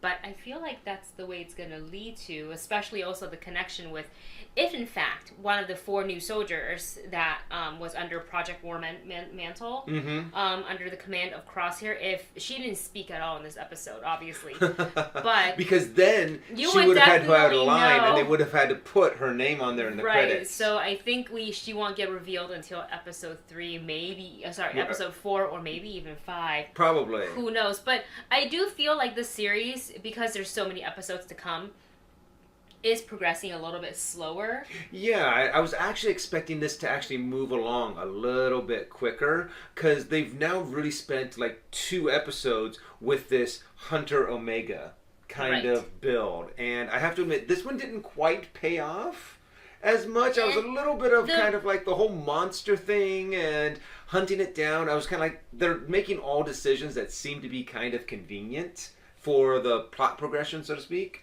But I still really want to see what Omega is capable of. You know, what is it that makes her so special? Yeah, and I was hoping that, like, she was saying to Hunter, she's like, oh, I tracked the dragon like you did. I was like, well, technically you didn't track it. You saw it go in the thing. You followed it down in the hole. You followed it. But I guess you wouldn't know proper, like, language like that, you know, for military. So I had actually wanted to see... you know, more of like what's special about Omega, like what is it specifically about her? Yeah. And is it because she can pick up skills very quickly by just watching and learning, or is it not, as we saw with her picking up the rifle to shoot Crosshair? So I don't know, it's interesting, but I will say the darker turn of this episode was when they went to Onderon. Yeah. And it was like a full-on massacre. Obviously, there's no blood. This is still, you know...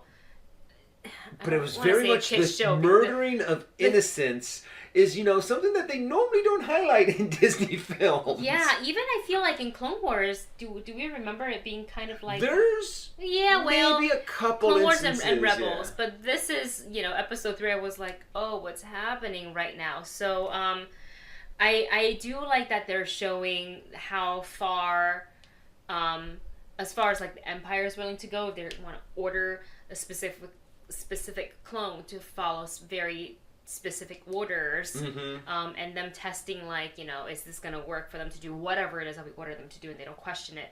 Or because you have the human element of it saying, this is wrong, they're civilians, we shouldn't do this. Yeah. So and like that's like the humanity that the Empire doesn't want in their military, which is really scary. Get more of that with the clones kind that's of a what thing. I feel like, so especially if they fix all their inhibitor chips. Yeah. But I don't know. We'll see how far it goes with the clones and what Tarkin is planning. And I also thought that it was interesting during the episode when we're with the Bad Batch that they showed Wrecker hitting his head during the crash. Yeah. And he kept on saying, like, it hurts so bad. And then they didn't talk about it. So will they bring that back in the next episode or 2? Or was it just an excuse so he actually stayed on the ship to rest up so that he could build Omega's bedroom? Oh. Like a little convenient. I don't know. I hope it's not that. I hope it's not that too. I think it is. So far, they really haven't had things like that kind of go from one. Too convenient. Yeah, it's a little too convenient and a little too written. A little bit. But nonetheless, still enjoyed the episode because we very curious to see the progression of where the show goes, the angles of and the motives of certain parties and peoples in this show. So you guys, let us know your thoughts on this episode of The Bad Batch in the comment section below. As always, thank you so much for watching. Don't forget to like, share, and subscribe, and we'll see you in the next one. Bye.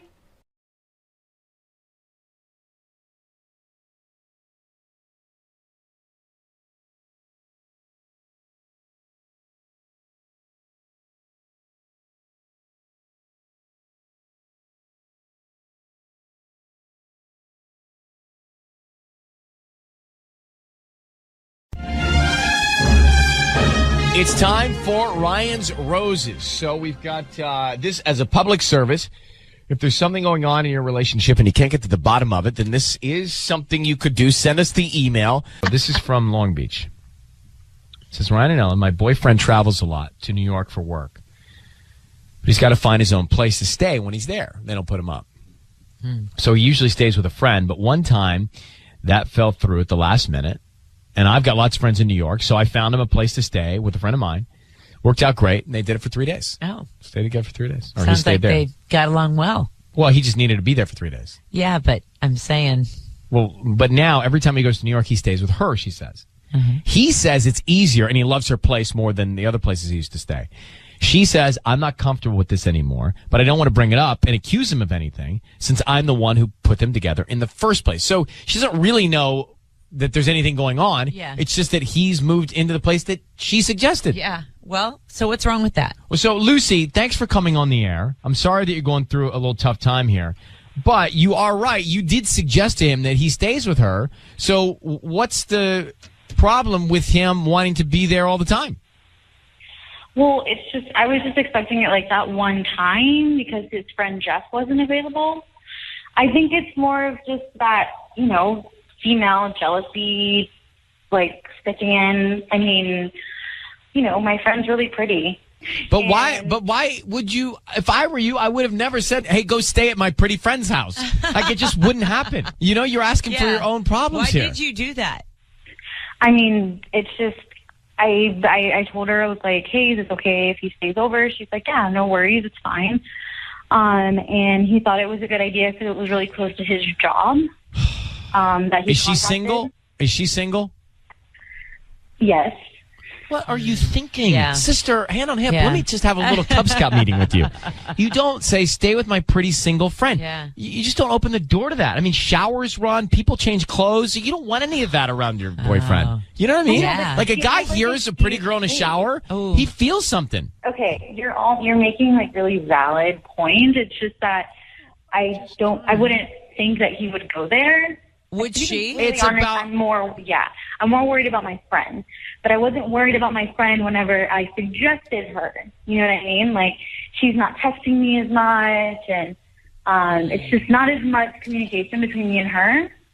I mean, he'll text me like whenever he puts that he's on Facebook, like at a restaurant. You know, like is it Foursquare or the little app that they have where you can put where you're at? Yeah. And he puts that he's with her. And that just really Okay. spoils. Lucy, look, I think you've made the first mistake, and that is sending him to stay with her. But we'll call him in a second, okay? Okay. Time for Ryan's Roses. Okay. We're going to make the call. Patty's here. Lucy's on the phone. She's been dating this guy. How long you been dating this guy, Lucy?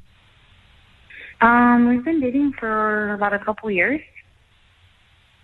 About a couple years? Like a little over 2 years and 3 months. Okay, got it. All right, so we're going to call him. Patty's going to offer him some flowers. We're going to find out who he sends them to and what he puts on the card. Now, if you're just joining us, he travels for work. He stays at friends' houses normally in New York or apartments. And this time his friends weren't around. And so Lucy says, well, stay at my girlfriend's place. Yeah. Well, we learned that he liked the girlfriend's place so much. Now when he goes all the time, he stays there after Lucy suggested it. But it turns out that this girl, Lucy, I don't think trusts as a friend. No. And you said that she's a good-looking girl and she's single. Now, it's an equation for disaster. Totally. I mean, he could be just in New York going berserk with this girl, and you set it all up. So let's get to it. Okay. All right. I need you to say, Ryan, you have my permission to call, and then whatever his name is on Kiss FM. Ryan, you have my permission to call. on Kiss FM. All right.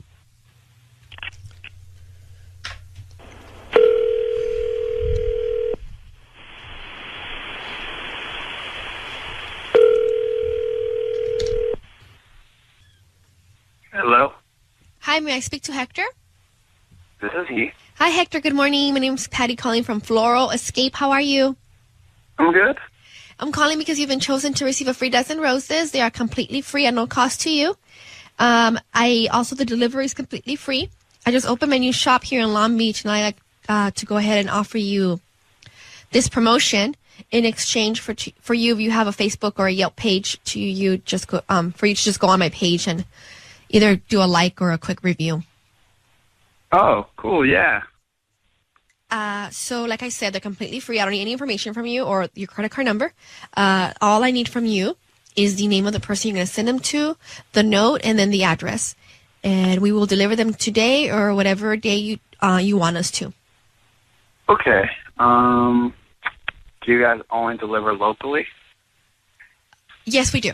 Probably a 5-mile radius. Oh, okay. Well, just go ahead and send them to my girlfriend, Lucy. Lucy? And what do you want to put on the note? I miss you. I don't know. Yeah, something like that. I miss you. Hey, Hector, it's Ryan Seacrest and Ellen K. I want you to know your voice is being broadcast on the radio. Hi, Hector. We have your girlfriend, Lucy, on the phone, and she asked us to call you, Hector, because she's concerned that you might be hooking up with her girlfriend in New York when you go stay with her in New York. Is there any chance or truth to that? No. What? No. So why do you like her friend's apartment so much in New York? It's easy to stay there. It's convenient. It's really close to the subway, near the 6. All right, but Lucy, why don't you tell Hector why you don't trust him? It's more that I don't trust my friend, Hector. It's just, you're very handsome and she's really pretty, and I'm sure you know that. You're kidding me. I'm just having second thoughts, okay? And I don't feel comfortable anymore, and I just think it would be better if you stayed at Jeff's. Well, can I say something, Lucy? Why do you need us for this? This is a conversation you should be having with Hector. You don't need a Ryan's Roses for this. Right. I mean, you should be saying to Hector all this stuff. This is not that big of a deal. You suggested he stays there. If he's not messing around with her, it's just a better place or it's more convenient, then you need to tell him that you made a mistake and you're uncomfortable. We're going to be calling him off in flowers. But did you ever hook up, Hector? You promised you didn't sleep with her? No, I stay for her for the convenience. Why did you ask if they were only local delivery, though, Hector? Because I wanted to know if I could send them to her work. To New York. She works down in Orange County. No, to Lucy. I wanted to send them to Lucy. Lucy, do you work in Orange County? Yes, I work in Orange County. All right, you two, this is child's play. Lucy, open up the communication, right, Ryan? Lucy, if you wanted me to not stay at Annie's, I'll stay at Jeff's. No big deal. It's a lot more work. I'm in the romper room. All right, this is child's play. I need you guys to communicate. And Hector, you need to check in with Lucy and find out why she doesn't trust her friend or you. But whatever it is, the two of you should sort it out. All right? All right. I mean, come on. Yeah. Really? That's a waste. That is. Just tell him you want him to stay at Jeff's. You told him to stay at the other girl's house. But I still don't know if he was really going to send the flowers to Orange County or if he hasn't maybe slept with us. I mean, look, I think her name is Annie. He's still going to New York. So whether he stays at Jeff's or Annie's, he could still see Annie. I'm just saying there's a certain level of issue that we need to address, and that ain't one of them. No. Like, she just needs to say, don't stay at my friend's house, which I told you to stay at. She needs to say, what are you doing when you go to New York? Right, but do you feel like that warranted a call? No. Well. No. Okay, no. No. But it really is. No. She doesn't know what she's doing. She needs to be more assertive. I think Hector's done it. No. Well, he's still on the phone. Hector, Ellen's convinced that you're cheating on Lucy. Are you or aren't you? I'm not. If I was cheating on him, I wouldn't let anyone know. I'd be way more secretive. What? Well, I don't understand that either. Yeah, I don't either. Is it just me? Wait, so by staying at, is her name Annie? By staying at Annie's, you feel like you're so open with it that there's no way you'd be cheating. Exactly. I would have someone that wasn't her friend. That's crazy. Girls talk. So, but if you were cheating with Annie, you would probably stay at Jeff's, like you're going to do. Oh, God, Ellen. Hector, go speak to Lucy, please. I want you guys to be together. I'm not cheating. I'll talk to her. I'm sorry she got you guys involved in this. Like, everybody in LA is too. Yeah. All right. Good luck. Thank you. Bye.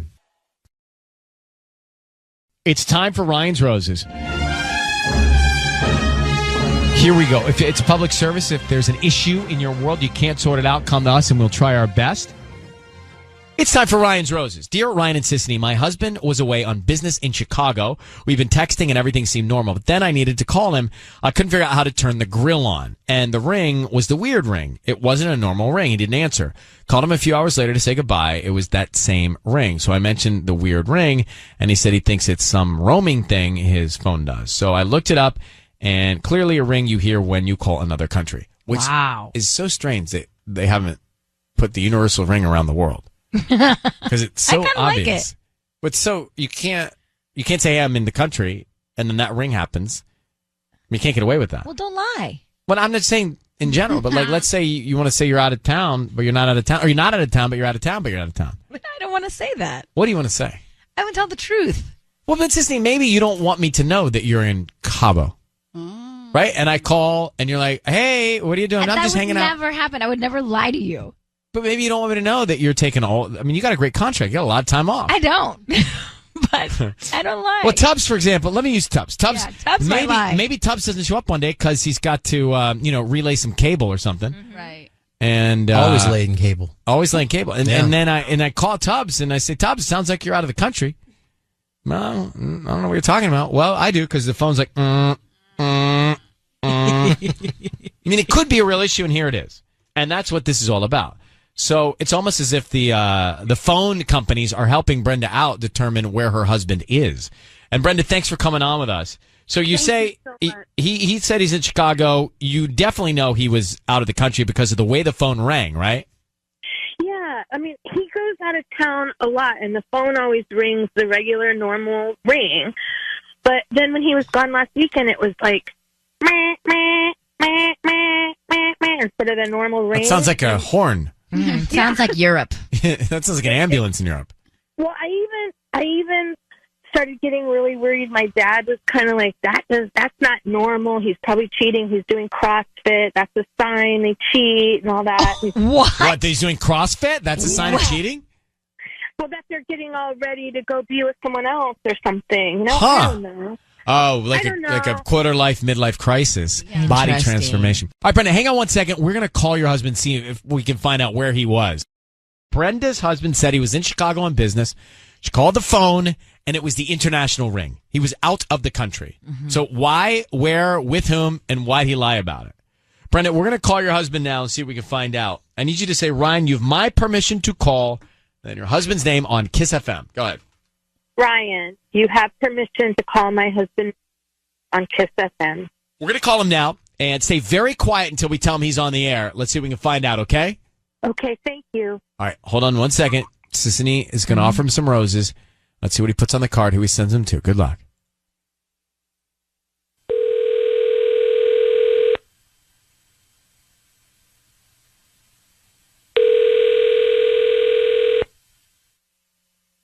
Hello. Hi, I'm looking for Nick. Yeah, this is Nick. Hi, Nick. My name is Janelle. I'm calling from Duarte Blooms. How you doing this morning? I'm good. How are you doing? I'm good. Thank you for asking. So we're new here to the area. We're a brand new flower shop right off the 210. And the reason I'm calling is because we're offering a chance for local residents to send free roses to anybody that they'd like today. They're absolutely free. I don't need any billing info, credit card info, anything like that from you. Wait, am I on the radio right now? This is Janelle from Duarte Blooms. Is this Ryan's Roses? This is Janelle from Duarte Blooms. Okay, because this sounds very familiar. I think I've heard this bit before. Oh, well, is there anybody that you would like to send free roses to? Yes, but seriously, am I on the radio right now? They're absolutely free. I don't need any credit card info or anything like that from you. No, I know this bit. I don't know what you're talking about, sir. Yeah, I would like to send roses to my wife, please. Okay, and what's your wife's name? Her name's Brenda. Brenda. Okay, what would you like to put on the card? I love you so much. And why am I on the radio? That's weird. Okay, is that what you want me to put on the card? Yeah. And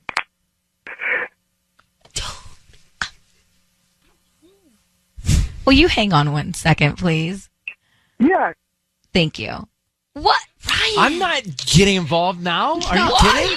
No. You're squirming and he's squirming and I'm not getting involved. You work it out. No. Yes. What do you mean? What do you mean you work it out? You guys opened this can of worms. I'm not getting involved now. You guys, it's called Ryan's Roses. It's not called Sisney's Roses. Only because it is alliterative with roses. I mean, yeah, no, you can't. You can't now. Okay, so I'll put you back on and just say thank you very much. So you'll get them out by noon. Yeah. Right. He knows it's us. Who cares? We just pretend. Hey, Nick. Hello? All right, so actually, I'm going to have to give you a call back. Our systems just went down, and I need to get them back up in order to get all the delivery address and stuff like that. So is it cool if I just call you back? Totally cool. Thank you so much, Nick. You got it. Hey, Nick, before you hang up, I need you to know your voice is being broadcast on the radio. And it is your wife. I knew it. Well, I don't know that you did, but your wife, Brenda, is on the line, and Brenda would like to know where you were when you said you were in Chicago. We know you're out of the country, so please tell her what you were doing. What do you mean? I wasn't out of the country. I was in Chicago. But your phone rang with the international ring when she called you to talk about the grill. I don't know. I don't know. I don't know, man. Brenda, are you on the line with us? Yes, I am. What are you doing? What are you doing? I can't believe you. Listen, I don't know why you're not being honest. Why did you have an international ring? That doesn't make any sense, and I feel like you're making jokes about it. Let's call T-Mobile and find out. I don't know. I don't know. I was in Chicago. But Nick, you weren't in Chicago, or your phone wouldn't have had the international ring on it. Exactly. Yeah. Listen, I don't work for the phone company. I don't even know how the phone itself works. But how do you explain that, Nick? Mm-hmm. Were you in Canada? Were you in Chicago? Were you in Mexico? Where were you? Guess you weren't in Chicago, but it would have rang like normal. I don't know what you're talking about, man. I understand there's like a different ring. She told me this. I don't know what you're talking about either. I'm just thinking, even if you're not cheating, maybe you were just being cheap and didn't want me to go on the trip or something. Did you go somewhere? I didn't go. I didn't go. I was in Chicago the whole time. Okay, so Brenda, we're gonna let you guys go and figure this out. I don't know. It sounds believable, but if you heard the ring, then you heard the ring. The phone doesn't lie. Maybe you can get some surveillance video from the hotel that he was at. Oh my gosh, what are we doing? Well, I'm just saying. Lord, somebody's on the path. Wow. Who are we turning into here? Sign anything that gives you permission to see whatever I did. Okay. Well, Brenda, we'll leave this to you and Nick, all right? Thanks for trying to help, guys. All right, bye. How about Scotland Yard over there heading for the surveillance? Just saying. Scotland Yard, Sisney Yard. Go to the proof. So just to go back for a second, we need to talk about our protocol when we call in Orion's Roses and the husband answers and he says, "Oh, I know what this is. This is Ryan's Roses." Because at that point, you tried to make him think it wasn't Ryan's Roses. Mm-hmm. And then you looked at me. I thought you were going to jump in. Why would I jump in at that point? Because he was like, okay, he knows. Yeah. But what if he thinks he knows, but he didn't really know? So then I caught on that you basically were not going to come and help me. Well, it's not help you. It's about getting help for his wife. So anyways, I tried to drag it out as long as I could. And then you still left me hanging. But this wasn't about helping you out. This is about helping out Brenda in her marriage. So you thought he was just saying it, even though I thought a lot of people might just say it, you know, even like he may not have known. He may have just thrown it out there. So we kept going. Yeah, it totally threw me off. That's never happened to me before. Well, I have to say before he hangs up that it's voice on the radio. So you know I got to get in there. Otherwise, the management gets mad at me if I don't do that. Rules and stuff. But I'll be honest, I started sweating watching you squirm with him. Right, you're probably enjoying it. No, it was not enjoying. I know, I was sweating too. I like literally have it like dripping down my arm. But and then Patty's like, everyone's making faces. I know. I mean, you're the first one in here with this. Like, I'm surprised you decided to backpedal. Because I didn't believe he thought it was us. So then, what do you mean? So even if he didn't believe it was us, he still said it. So therefore, it's in his head. He's going to send the roses to his wife. Regardless. I think he could have been walked down the road of being transparent with you, but we didn't get there. Like I think he just said that, but didn't really believe that it was us on the air with Ryan's Roses. Look, so the deal was his wife called his phone when he said he was in Chicago, but it gave the international ring. So he's lying. Yes. Well, either she's lying or he's lying. Right. I don't think she's lying unless she dialed the wrong number. Right. Maybe she dialed the wrong number. How can you not dial your husband's wrong number? Plus, it's in your contacts. Yeah. God, that look. I'm just trying to be devil's attorney here and just help her. Like maybe everything's devil's fine. advocate. Devil's advocate, not his attorney. I mean, how far is Chicago from the Canadian border? Well, I mean, by foot or by car or by train or by plane, as a crow flies. Because look, when I cross the border from Tijuana to San Diego, like sometimes it takes like a few feet before like you get like a normal ring. Maybe it doesn't kick right into it. You know, like that's what I'm, like how far is it from the border? 1,300 miles, I'm told. Yeah, that's yeah. So let's say he's lying. Was he prepared to? Because he played it off the whole way down the line. Not to the note. He's like, why am I on the radio? Even on the note. I know. I think he was prepared for our call. Even though he wasn't quite sure it was us. And it was us. So he was right. But did he think he was right? So do we think he's cheating? Well, we don't know if he's cheating. We just know he was traveling outside of Chicago. I don't know. What do you mean you don't know? He was in the international ring space. I have more questions for Brenda. If you're calling your husband and you hear it ring internationally and he doesn't answer, are you just going to give up? Just call once? I'd call like 100 times. But you know what? When you have kids, sometimes it's hard to do all these things. I don't know. I would go crazy. When you have kids, it is true. It's hard to know. I would be calling coworkers. I'd be looking up his email account. You suggested he gets the surveillance from the hotel. Well, that she goes in and gets the surveillance from the hotel. It's a very easy thing to do. I agree with you on that. I think that's a great idea. How's it easy to go get the surveillance from a hotel? You can get surveillance from anywhere. You cannot walk in as a civilian and ask for surveillance footage of a commercial place. Yeah, you can. No, you can't. Why not? Because the FBI does that kind of stuff. Well, maybe you and get even the they FBI. have a harder time too. Yeah, it's like you can't just walk in and ask for footage. When my can I car- see the lobby footage You and the guys, elevator footage? In my old condo, when my car got stolen, I asked for the surveillance video from the Starbucks and the neighboring bank, and they gave it to me. Were the police involved? Yes. Well, then that's why they gave it to you. It was easy. Get the police involved.